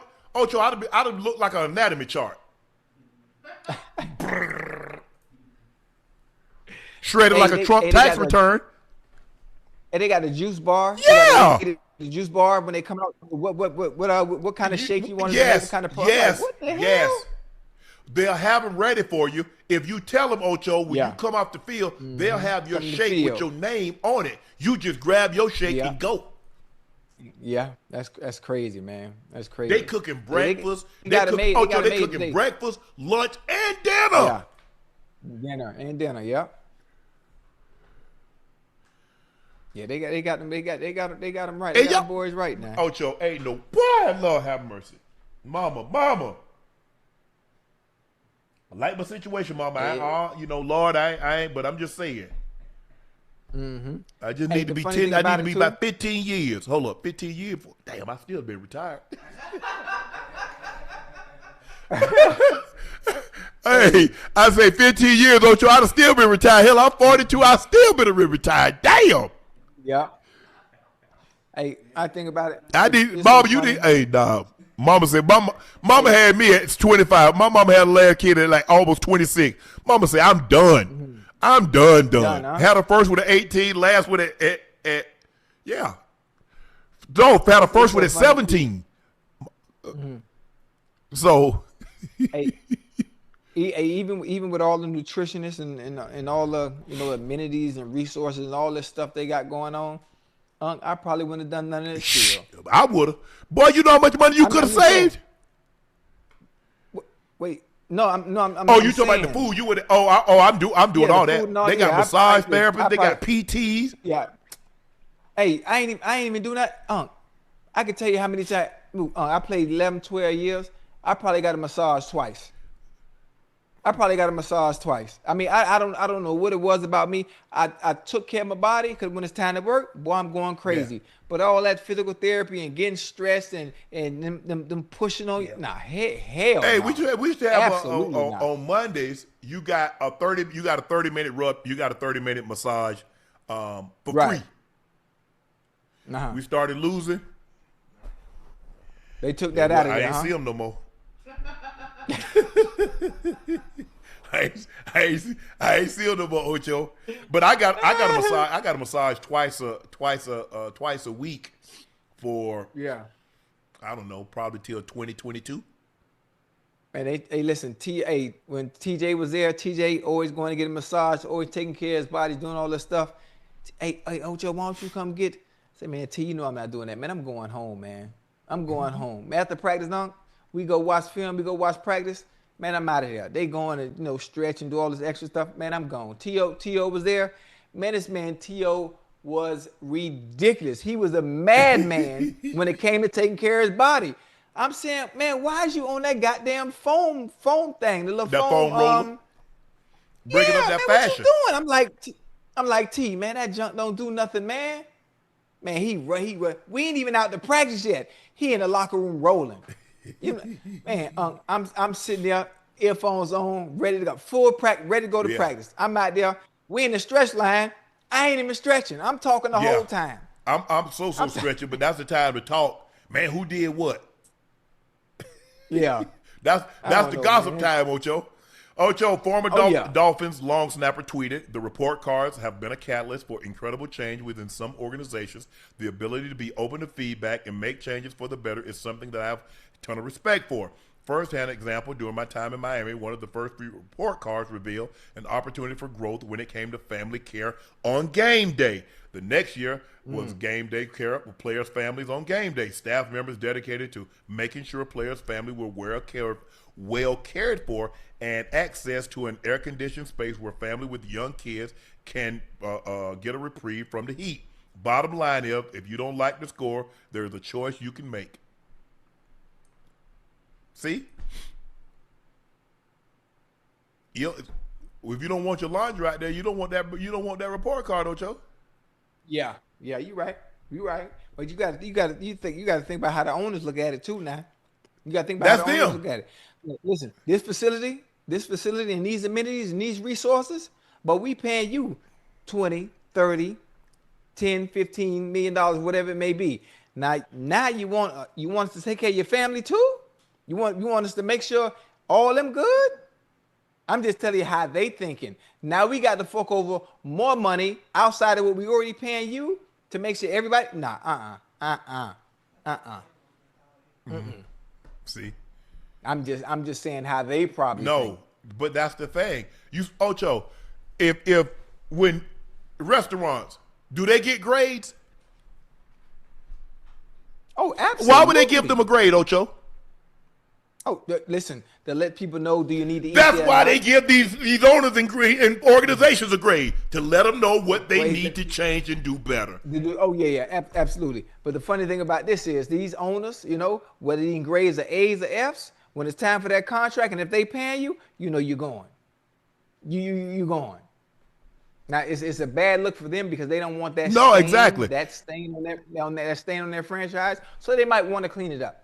So these grades are a good thing to force owners to clean up. That's it. Some things that they would probably ignore in other cases. Some things that hey, maybe like the snapper said, child care for on game day, an area that in Miami it gets hot. I'm sure you don't want no 4, 5, 6-year-old sitting out there in that beaming hot sun in South Florida in July, August, September. Yeah, absolutely not. And in Denver, you don't want no kid in that cold. You want to go to the game and then all of a sudden take your kid in the area. Mm-hmm. And the first thing an owner say, well, we pay you enough money, leave your kid at home with a nanny, whether it's hot or whether it's cold. That's how. No, but some teams provide that, Ocho. Oh yeah, they do. They do. I know what you're talking about. Yeah, I know what you're talking about. The media was pretty sure Paul Podesta just took a shot at Kevin Stefanski in his first press conference with the Rockets. The reporter asked a question. You received a lot of blame for the Deshaun Watson trade that was objectively a failure. How can you be assured that you won't do something like that again here in Colorado? DePodesta said. I was also calling the plays for the Browns. Ha ha ha. Then he went on to say those are organizational decisions. Those are done collaboratively with a lot of people on board. He ain't lying. Guess who had to sign off on that? That owner. Mr. Haslam? Jimmy Haslam. Jimmy and D. Yeah. Because everything that goes out is D and Jimmy Haslam. So D and Jimmy signed off on it. Mm-hmm. Okay, yeah, we get an opportunity. Look, we get an opportunity to get what we think is a franchise quarterback. That's what we got. That's what we think. That's an opportunity. No quarterback, no franchise quarterback had ever become available at 26 years of age with not Peyton Manning came available because what? The doctors only gave him a 10, 15% chance to be able to, he ends up winning an MVP, winning a Super Bowl. Drew Brees became available because what? His shoulder was almost tore off the bone. Tom Brady became available. Tom Brady was 40 years old, 41 years of age. So no quarterback, no franchise quarterback had ever become available with no injury history at 26 years of age. Now, obviously there's some things that came out, but they knew that. They said, okay, but we still believe this is the guy. We finally, after all these years, basically since Otto Graham, I mean, look, Bernie was good for a period of time, and even Testaverde had some good years. But basically, we got to go back to Otto Graham to have a consistency at that position, and we got him, and he's 26 years of age. It didn't work. Ocho, it didn't work. Whatever reason was. Maybe it was that. Maybe it was a situation he got hurt. Ocho, you remember? He missed the first of all, he didn't play that last year in Houston, and he missed the first 11 games. So basically, he went 2 years without playing. Right. Then he gets hurt. Then he hurts his shoulder. Then he tears his Achilles. So I don't begrudge them for trying to get a franchise quarterback. And they believed they had one was available, and they believed they had it. Yes. It didn't work.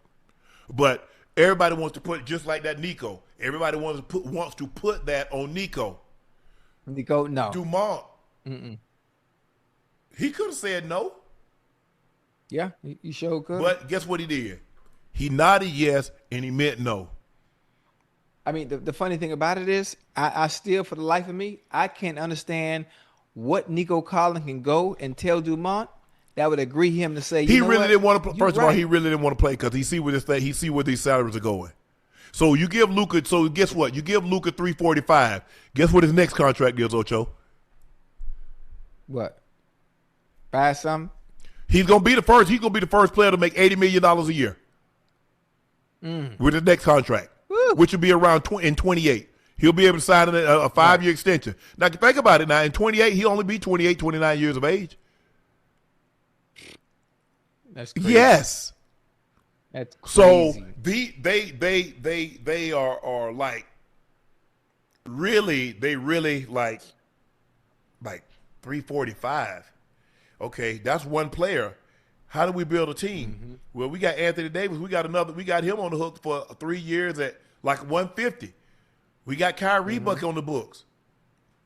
Yeah, it's not the same though. I know, but I'm saying he's looking at it like I've got to pay. Oh yeah. From that, That's how he's looking at it. Because at the end of Ocho, at the end of the day, it's still about making. It's still about. Look as a business. I'm trying. It ain't how much. That's how much you keep. Right.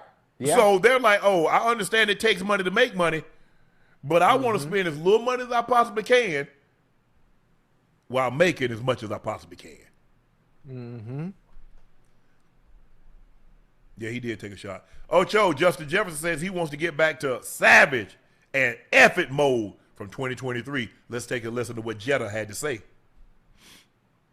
I only can control the things that I can control, and personally, mentally, just wanting to get back into that mode, into I like to say savage mode. So, I mean, it's just going out there with that effort mentality and just going out there and just killing it, and not worrying about the plays, not worrying about anything else that I, just like you said, can't control. Just doing everything that I can control and making the most of my opportunities. Why do you think you haven't been in that mode if you haven't been? Life. Yeah. Just different things going on in my life, and just wanting to get back to that kid phase of loving. I still love football, but overly loving football and overly loving just being out there on Sundays and making the big plays and just being a part of this great organization. So I just wanted to get back mentally into that mode. Long story short, my quarterback suck here. Y'all see it, but I'm gonna put it on me and not throw them guys under the bus. But my quarterback suck rhinoceros bone. Yeah, I mean, I like the angle he taking too with it. I thought you liked everything. You told me you like truth. Yeah. Hey, yes. Hold on. I'm with you. I'm with you. You're right.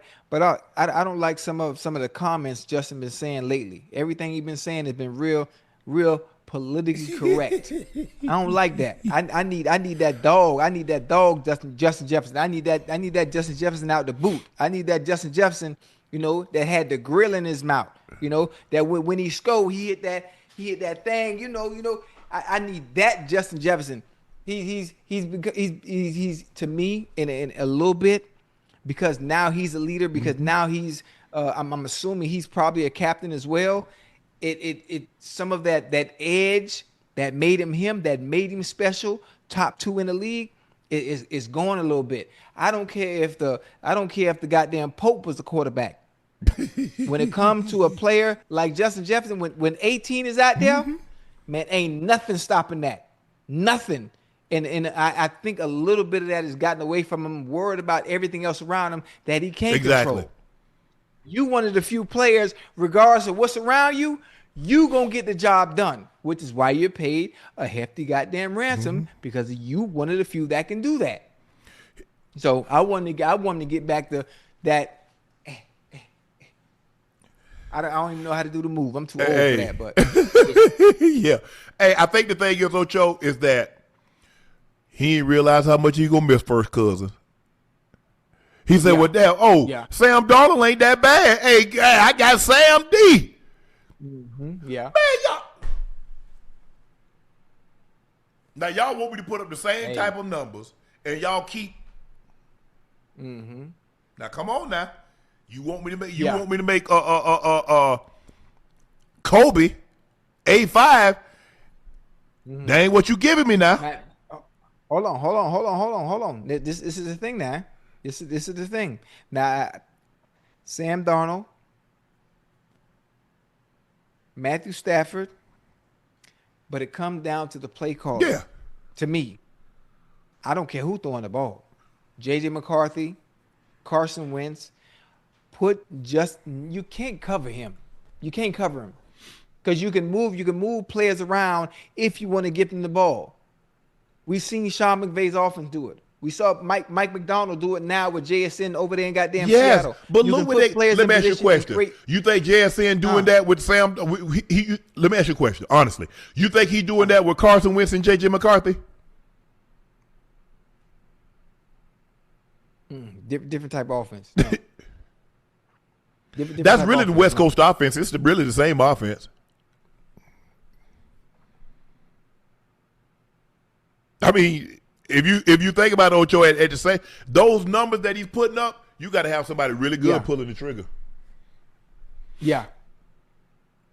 And Wentz played okay, but Jetta had, but he going through this thing, and until you get a quarterback that's consistent, right? Ocho, you know how this thing is, man. Yeah. Oh, listen, you ain't got to tell me twice. You ain't got to listen. You ain't got to tell me twice. You probably have, how many quarterbacks you have? You had Fitz, you had Carson. Did you have anybody else in Cincinnati? Scott Mitchell, John Kitna, Gus Frerotte, and that was it. But listen, I acted a fool with every last one of them. Every last acted a fool. So when I see, who did you go to the Pro Bowl with? Carson, Kitna. Yep. We have Scott Mitchell. Did I say Scott Mitchell yet? You said Scott Mitchell, Gus Frerotte. Yeah. There was some days, but I mean, there's certain players, them tier 1 receivers. Boy, I don't care, man. It don't matter who at quarterback, boy. I'm finna be open, boy. Period. Call my number. I'm gonna be there for you. Ocho, check this out. In the wake of the highly publicized sports gambling scandal that have impacted NBA, MLB, and NFL, is working on implementing new policies in order to curb such risk in its own game. The league sent out memos today indicating that it had begun actively engaging with state lawmakers and NFL sports betting partners to limit or potential outright ban prop bet. Come on, man. Ocho, you think this is a smart move? I mean, Ocho, I want to bet. If I want to bet Chase is gonna have 95 yards, let me do that. If you're gonna have 10 catches, let me do that. You take it. So now I just gotta bet win, lose, over, under. Yeah. Nah, hell no. Listen, it's unfortunate. It's not gonna change now. They've already implemented. They're going to enforce it, and that's just what it is. Now we just have to. Is it making the game safer for those that are playing, for those that are actually, that are actually gambling? Maybe it might work. It might not. I think those that love to gamble and have an urge and are enthusiasts and love the adrenaline rush that it brings, they still gonna do it. They gonna find a way to do it. They gonna find a way to do it every time. But at that point in time, Ocho, all you can bet is the over under. The money, like, come on, man. Hey. The prop bets is, Ocho, it's the props that really get people into it. Right. Because now I got this big old parlay. I got this 40-50 parlay that I put $20 on. This thing might pay out about a meal too. Mm-hmm. Yeah, it might, but not no more. They ain't gonna ban it. They just saying that they're trying to scare us. Hell yeah. They ain't gonna do it. They like they sports betting partners. Mm-hmm. Oh, they do. They do. Hey, listen, that would take a lot away from them if they do that. Shilo Sanders is going viral for only leaving a $50 tip. Ocho, watch this. All right, thank you very much. So much for the sign and tip? Nah, I'm not gonna tip nothing. I'm gonna put a negative tip where you have to pay me. Okay. All right, a $50 tip for being mean today. Thank you very much. I'm gonna post it on YouTube. I say cheap ass football player, give me $50. Gee, that's good. Oh, I forgot this is Vegas. Thank you. All right, appreciate it. Ocho, has tipping culture got out of control now? I mean, not really. I like to consider myself the one that sets somewhat a standard for some of us that have the means to be able to bless those who work in the service industry. I make it a point to over tip tremendously. I mean, well, when you over tip me $5,900, $5,950. Since you like to over tip. I'm talking about. Hey, hold on. I love to take care of my people in the service industry, no matter where I go. I think they love to see me walking through the door. That's just me. That's just me. You know, I'm God loves the cheerful giver. I don't do it for that reason, but that's just something I've always done. I think $50 is good. I think $50 is good. I don't know how much the bill came to, but knowing that if based on the percentage that they say you're supposed to tip, I guarantee you $150. Ocho. So I think he tipped well. Ocho, now a lot of times you go to places, the gratuity is already included. Oh yeah, most of the time. I mean, when they bring you room service, the service charge is already included, and they think, and they got tip. Oh, okay, and I got a tip for you. Don't eat egg salad and ride the bus. Please don't, cause I ain't got nothing for you. Yeah. They need to Ocho, how do I go to self checkout and they talk about tip? I want to know. Tell me that. Hey. Okay, answer me that, Ocho. I'm checking myself out, and you want me to leave a tip? Okay, I call in and get takeout. What did you do? All you do is ringing up my order, and you want a tip? Mm-hmm. Man, y'all better get out my face. See, give me my tip. See, you're a little different. You're a little different. You know. I don't care how service is, whether you might be having a bad day. I understand all the attitudes you have to deal with, all the personalities you have to deal with. So when I come in, I always want to be kind to whoever my waiter. I'm gonna be kind. Is. Yeah, I mean, I know what you mean. I'm just saying. Sometimes they be having a bad day. You don't know what they've been through. You don't know what they're going through. So I always make it an effort. No matter how much my bill is. And people that follow me over the years, you know. It could be $20. It could be $50. It could be $100. I'm always tipping $1,000 wherever I'm at. Whether it be IHOP, you know, this has been routine for me for the past 15 years. Guess what, Ocho? So I mean, I might have had a bad day. Do you know what I had to do to get this money that I got? Right. Yeah, you work your ass off for that money though, huh? Yeah, you did. I tip, you know, mainly probably about 30. I'm normally 30%. I'm 30%. Oh, okay. That's good. You know, that's good. Car comes, you know, normally I'm, you know, $40, $50 for, you know, valet. Mm-hmm. Man, but the thing is, I mean, but now, Ocho, it's like the tip, gratuity, whatever you want to call it, service charge is already added. So you want 18% service charge and a tip on top of it? Man, they doing too much, man. I like it. If yeah, what happened? Hold on, Ocho. What happened to 10%? Now they don't even start at 10%. They start at 15, 18. They want 15, 18, 22, 25. Hey, you got to understand, you got to understand, right? When you think about the service industry, right? They rely on these tips. They rely on these tips. Ocho. They rely. Ocho. They need Ocho. that. I understand that, and you can't take a. I get it that they rely on these tips, but they chose that. Yeah. It's like you know they don't pay anything in teaching. You know that going into it. You can't take a job and then complain about the pay when you knew the pay was subpar to begin with.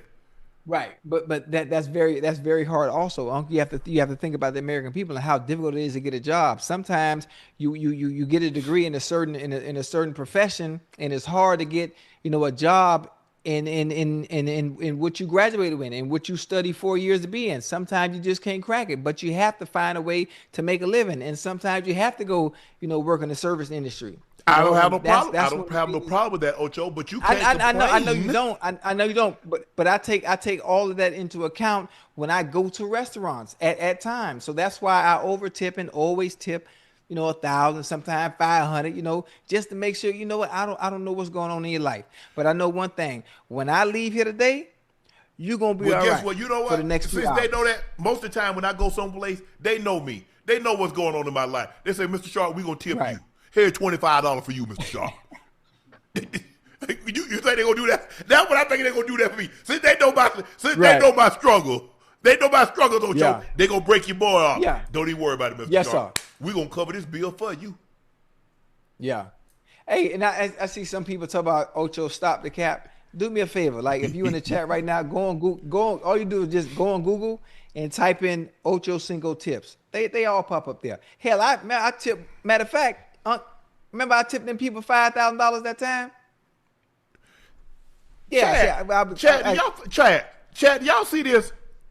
This man. No, I'm not playing. I'm just saying that one time, like I was in a good spirit. I was in a giving spirit. That person was having a bad day. Somebody had just passed away. They had just had a child, and I'm like, what? Damn, that's going on, and they crying. I'm like, well, god damn. They made me. I was tearing up. So I'm like, I ain't even say nothing. I just wrote it down there and I walked out. I'm not Ocho. If I order takeout, I'm not finna go up there, give you my credit card and give you a tip for ringing up my order. If I'm at a restaurant and they bring me my meal, or I'm not constantly having to ask for things, I think 30% is a tip amount. Cause normally I'm spending $200, $300, $400. God damn. So with that being said, that's why you don't want. That's why you don't want a tip. You spending. That's why I don't eat at those kind of restaurants where my meals cost that much. Well, I'm taking my kids out. I'm taking my family out. So that's what I'm saying. I ain't got no problem tipping, but I'm not finna tip you. I come in and pick my order up. All you do is ring it up, and you think I'm about to give you $20, $30. No, I'm not. Okay, my bad. My bad. See, you eat at nice places. I eat at Bahama Breeze. I eat at Longhorn with the kids. I go to IHOP. So the places I'm going, my meals are never over $50, which is why I'm so willing to go large like I normally do. So I mean, but I get it. I understand. We just different. We just different in that area. Yeah, no, I don't have no problem tipping. Like I said, I'm normally, no matter what valet is, if it's 20, I normally give $40, $50 for valet. That's just standard. Hey, here you go, bro. But no, man, they getting out of hand with this, Ocho. They getting out of hand. I mean, now you got self-checkout and they want a tip. Right. Who getting the money? The computer had a bad day too? Oh, I guess he got to feed little microchips when he get home. Get out of my man. Y'all better. Oh, hell no. That's funny. Yeah. Ocho, I tell you what. They having bad, the restaurant should foot the bill. Say, you know what? I know the standard is like $7 an hour, $10 an hour. We're going to pay y'all $25 an hour. We're going to pay y'all $30 an hour. It shouldn't be on the consumer. Yeah, you're right. You're right. And we're the only, I think, maybe if I'm not mistaken, we're the only place where most of the people in the service industry, they don't make a livable wage. Where they don't. Hell, it ain't the service industry. The only one that don't make a livable wage. There are a lot of more folks that don't make a living wage. Yeah. You're right. But some of those other industries where those people work, there's nowhere where you can tip them. Teachers are severely underpaid. Yeah, they are severely underpaid. It's ridiculous. Especially what they do and what they have to deal with, especially the kids these days. Oh, yeah, for sure. Oh, my goodness. Look, the school system is turning into, for the most part, of the daycare. So parents can go to work. Kids be bad as a mofo. If your kid's bad at home, and if your kid bad, people are like, I am shocked. I am appalled. Well, I'm a David. Your kid bad. And you said it's badass for me to have to deal with for what? What kids go to school from 8 to 3, 8 to 2? Eight, you couldn't wait to drop him off. He's sick. Leave his sick ass. Stay your ass home and stay with him. Bring his sick ass to school and get everybody else sick. Yeah. Man, what? If your kid's bad at home, you already know what they're going to get to school. It used to be, look. I don't know. I mean, there were kids. Look, I'm not gonna sit here and say the kids didn't misbehave, but these kids now they getting out of control. Kids getting out of control, man. And they putting their hands on teachers. They talking back. They doing all type of Yeah. stuff, boy. I thought that's crazy. at home. I thought that at home. Ain't no way a kid behave like that. The kid behave. He bad at home. She bad at home. Mm-hmm. Yeah. Cause ain't no way Mary Porter would have sent me the act of the fool.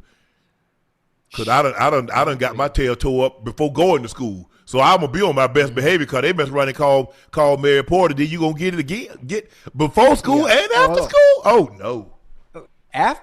At the school, boy, but if they call Bessie Mae. Hold on, if they call Bessie Mae Flowers and she got to leave the school, where she at to come to my school?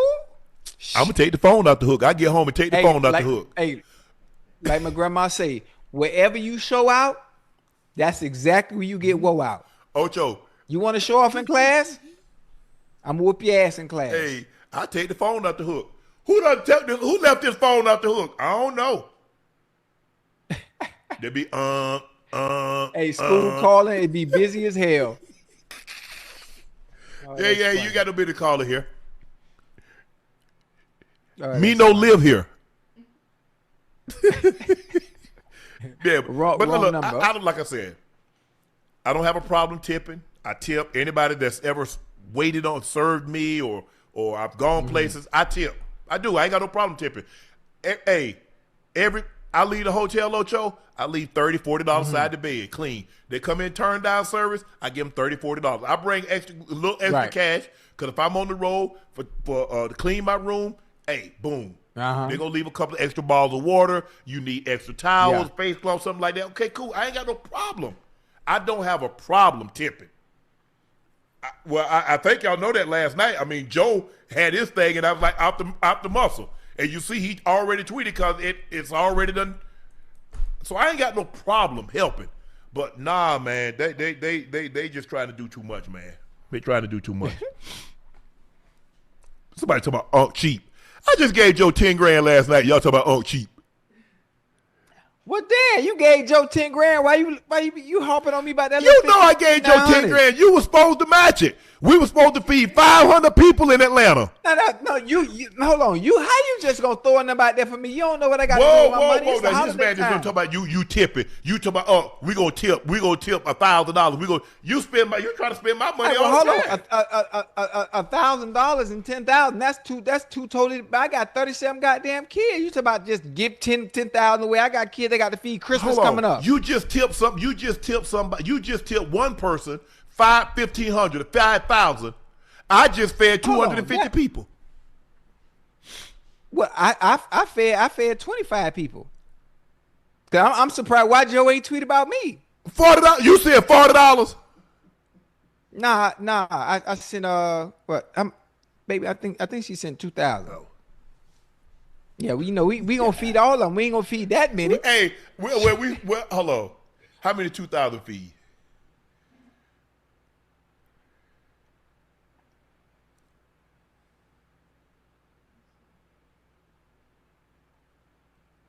What was it? 50? 100?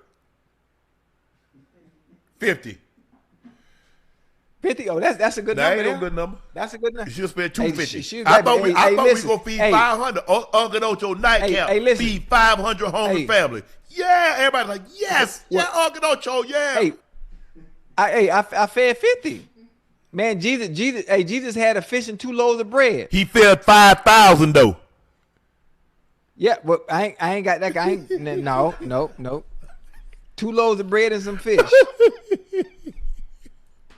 Hey, God loves the cheerful giver. Yeah. What's the preacher that locked the door and say you Yeah.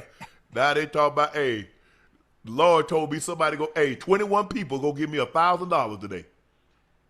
So you ask him, hey, where they get that money from? That's what you need to ask, because that ain't me. Because, they pass that pan around, you going to think I'm at the game, Ocho. The wave, going to pass on through. Every time they come through. And you know God don't like no noise. No, God don't like noise. Don't put no change in there. God don't like noise. But, look, I ain't got no problem tipping, but, they getting out of hand. They trying to sneak it in there, Ocho. It's already in the bill, and they put it out in their tip. Bro, you already done charged 18%. And then you're going to talk about you want to leave 10, you want to leave 15, 18, 22, 25, 28, 30. Mm-hmm. And you know they gonna write thank you with a little heart and the little smile and the little smiley face. Yeah, I don't know. I'm going to draw one back with a frown.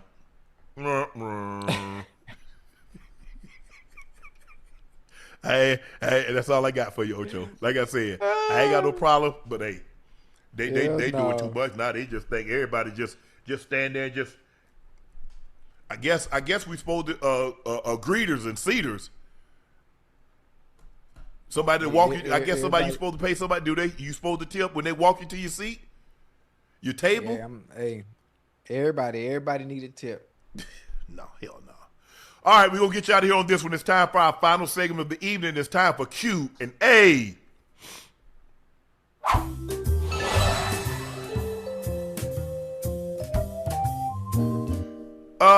TS Car Wash and Detail Service.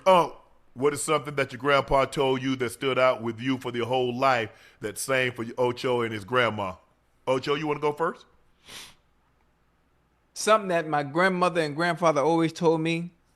I think my favorite saying, which is one of the reasons why I am as financially conscious as I've always been, which is why I'm probably not a statistic, being that I think maybe 87, almost damn near 90% of us, go broke 2 years after we removed from the game of football. And I learned at an early age and having financial discipline. And my grandma always told me, and my grandfather as well, a fool and his money shall soon part ways, especially when you don't move right, when money and image becomes your identity, and you get lost. You get lost in trying to look rich, Mm-hmm. And I think I was really good at understanding that the value was not anything I could purchase. It was me and myself and my name alone was the true value, and it just didn't make sense in taking my money and making somebody else rich to prove to others that I got money. It just didn't make sense to me. And so that one little phrase, that stuck with me forever, and still to this day. Yeah, I think the thing that he said, never mistake habit for hard work. He said just because you do something over and over don't mean you're working hard. And the analogy I like to use is people go to the gym. Man, I go to the gym every day.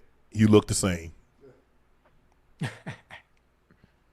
So that's a habit. Mm-hmm. You ain't working hard.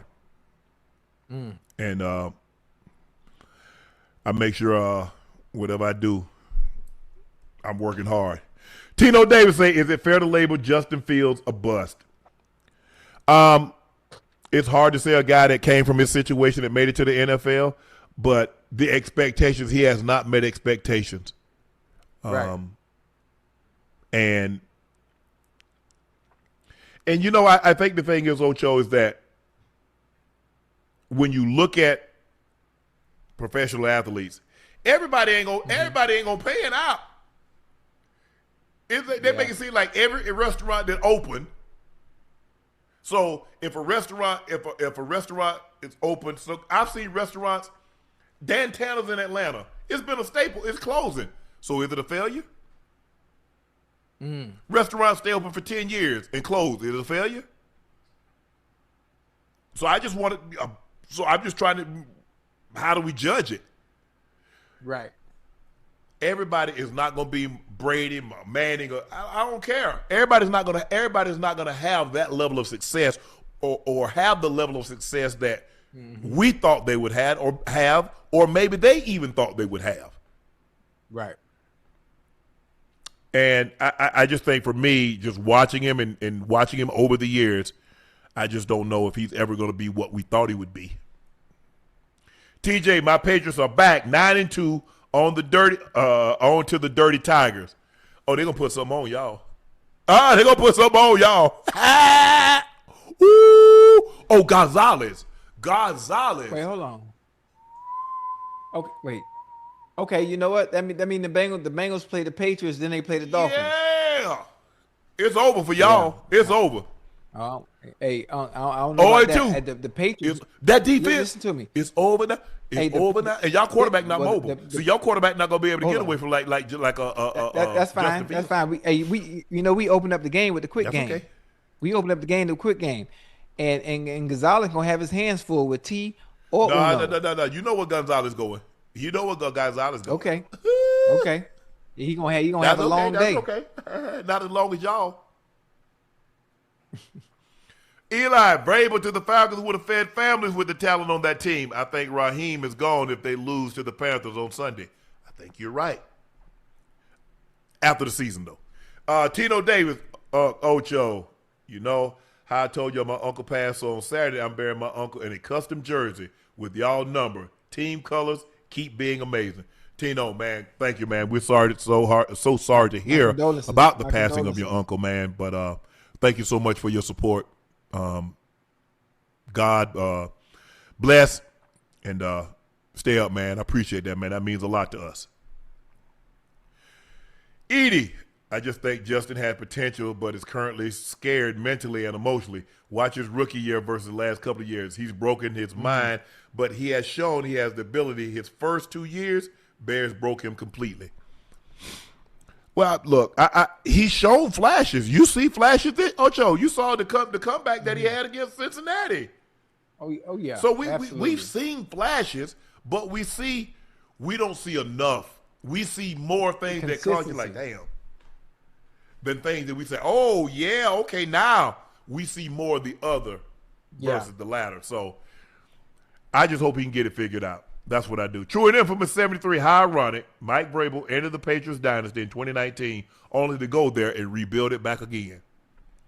Mm-hmm. Isn't that ironic? Don't you think? That's crazy. General surrogacy. Peyton Manning is overrated just like Lamar. Beast in the regular season, trash in the playoffs. Peyton gave his dad's team their first Super Bowl. Okay. You say he's overrated? It's your opinion. Yeah. Danny Littlejohn, Unc Ocho, Curry leaving Under Armour. What's your reaction? Surprised? Nike probably say, hey, you know what? We let this man get away. We ain't going to let him get away twice. Because, think about it. Jokic is with some. Yeah. But he can grow. He can wear his own. He can wear for the time being. Yeah, I think Steph say gonna go independent, huh? Oh, you gonna go independent? I mean, that's what I saw. You're gonna go independent unless Nike come in there with something crazy. Okay. Do your thing, Curry. Trey, hey, Unc Ocho, what's the most dominant quarterback in you guys' era, in your opinion? I mean, Brady, obviously, especially my era. Well, I called a lot of eras. I called Joe Montana. I was in Joe, Elway, Marino, Brady, Manning, Steve Young, Brady. Brady won 02. I only called Brady one year. They won in 03. They won in my last year. They won it too, 03, because I retired in 04. So 2 years. And I remember playing Brady in 02. I'm like, damn, he won the Super Bowl? I didn't see it. Man, the next year, my last year in Denver, man, I just threw a game-winning touchdown on us with like 30 seconds on the clock. I said, yeah, he good. He gonna be good. Yeah, you see it now. Mm-hmm. Oh man, I'm going my quarterback 7. Quentin Mays. Should I start following these players' wives for my parlay feelings? #feelings. Man, I guess. I just think the thing is, I mean, people think, Ocho, you play in the NFL, and it's kind of like the college coach is going to pick you up, or the high school coach pick you up, or your junior high coach. It's not like that in pro. Mm-hmm. It's not. No. That's why a lot of times they have therapists. They need somebody to go talk to sports psychologists or whatever the case may be, when it's going bad, they have somebody to talk to, or they talk to a former coach, or they talk to a former friend or someone to bounce things off of, because that ain't what the head coach is, and that's not what, because they have so many other things going on. Trucking with E, Sharpe and Ocho, the GOATs. Trucking with E, appreciate that, man. Thank you for your support. Thanks for tuning in. Nicholas Jeffries, Unc Ocho, will you guys ever do an interview at the Breakfast Club with Charlamagne the God, Jess, DJ Envy? I think that would be a great sit down. Ocho, you did one, didn't you? Yeah, I did. I did one on behalf of HBCU and Hold on, how you with the HBCU? You ain't go to no HBCU.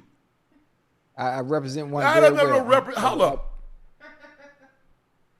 I'm a great representative and ambassador for the highest of the 7 hills, Florida A&M. You went to Oregon State. I was at Oregon State for 2 months. You wasn't at FAM. Listen, I was at Oregon State 2 months. How many months were you at FAM? How many months were you at FAM? Listen, I've been at FAMU since 1984. You bet. I've been a part of FAMU since 1984. Yeah. Since 1984, been a rattler. Highest of the 7 hills. Would I go sit down with Charlamagne the God, Jess, DJ?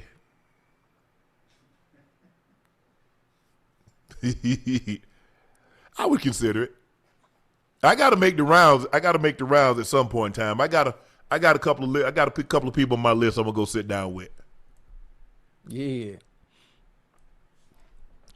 Penn Steelers 32, perfect way to start my birthday, watching my favorite Unc and Ocho. Could you guys please shout out my wife, Amanda, who's the most amazing wife and mother that me and our kids could ask for? Absolutely.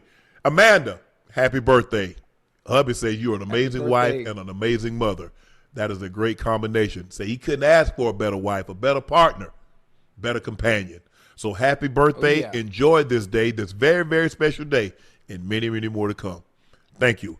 Penn, thank you for watching, bro. Appreciate you supporting us. TJ, love all. Y'all are amazing at everything y'all talk about. Keep up the good work. I just wanted to let you guys know. TJ, thank you, bro. I appreciate that. We love hearing. Look, we know we're not perfect. We try to do the best we possibly can, but we appreciate support like that. Viet Tran, hey, Unc and Ocho, Cooper Kupp coming back to play the Rams. I remember Peyton asked him his return to play his former team. But how was it for you when you played the Bengals? Did you play the Bengals, Ocho? Nah. I played the Broncos I played the Broncos twice in the playoff game and the regular season, won both, and then I played the Ravens when I went back to Denver 2 times. It was 0-2. It's obviously, the difference is you walk into a different locker room. Yeah. You say your pleasantries and you get ready to do your business. I remember when I went back to Baltimore with Denver, they had blueberry donuts waiting for me. When I went back to Denver with Baltimore, they had blueberry donuts in my locker waiting for me. So it was great. Jason Zeldorf, Lamar is overhyped and overrated. The day he gets a ring is the day the world ends. Well, look. I figure he got it. I give him I think he can still play at the level that he's playing at for another 5-8 years. That'll put him at 16. Mm-hmm. It's hard for me to see him as good as he is. That he won't get at least one. All he needs is one. He don't need 5. He don't need 6, 7 like Brady or he needs one. Brill Carter, Ocho, what's your Bahama Breeze order? I usually get the beef empanada. What's that? Empanadas? What is that? Mm-hmm. No, I don't. That's why I'm asking. It's like a filling with like a puff pastry around it. I never had it. Really? Any sort of filling. No, I ain't never heard of that. You know what a calzone is? Yeah, yeah. It's like that, but with like different kinds of fillings. Oh, okay. You know what an empanada is, Ocho? Yeah, I don't eat them either. I know what it is, but I don't eat it. Eat everything else, though. But okay, go ahead. So what's your order? Yeah. Oh, Oh, my meal at Bahama Breeze is jerk chicken pasta, small portion, no asparagus with extra chicken, a side order of sweet plans, and a Coke with no ice. I ain't never been to Bahama Breeze, so I ain't got no order. Yeah. Flair said, it's not a question. Title request, Unc Ocho. I'm Jamaican, and I'm damn proud one. Please keep my country in your prayers, and we are still recovering. Love y'all. Don't change this. It's special. Yeah, Flair, appreciate you, man. To all our Jamaican fans out there, you know, we go back and forth, especially around the Olympics and the World Championship, but, you know, we hold you guys in a very, very, very high regard. Thank you for your support, and hopefully everybody is staying safe now. Sorry for your loss. Anybody that lost property or maybe a family friend or a loved one, but Nightcap is sending out thoughts and prayers to all those that were impacted by this terrible storm. So stay prayed up, and hopefully everybody's recovering very, very well. Flair, thank you, man. Thank you for your support. That concludes this episode of Nightcap as the New England Patriots run their record to 9-2 and stay as the top seed in the AFC East thanks to a 27-14 victory. Drake Maye was 25 of 34, 281, 1 touchdown. Stephon Diggs had 9 for $105. He played extremely, extremely well as they take down the Jets by the score of 27-14. The Jets fall to 2-8. Thank you. I'm your favorite Unc, Shannon Sharpe, and my partner, that's Liberty City's own, that's Bengals Ring of Fame honoree, former Pro Bowler and an All-Pro, that's Chad Ochocinco Johnson. Please make sure you hit that subscribe button. Please make sure you hit the like button. And guys, go subscribe to the Nightcap podcast feed wherever you get your podcast from. Thank you for your support and your continued support. Make sure you check out Shea by Laportier. You can head over to LaportierCognac.com to grab your bottle if you can't find it in a state or city near you. Just order it online. We'll ship it directly to your door. Please drink responsibly. Stay safe. Make sure you check out my media company, Shea Media, on all of its platforms, and my clothing company, 84, with 84 being spelled out. That link is pinned in the chat. Again, the Patriots take down the Jets by the score of 27-14. The Patriots move to 9-2. The Jets fall to 2-8. I'm Unc. He's Ocho. We'll see you on Saturday after college football. Thank you guys for joining us. Stay safe out there. Peace.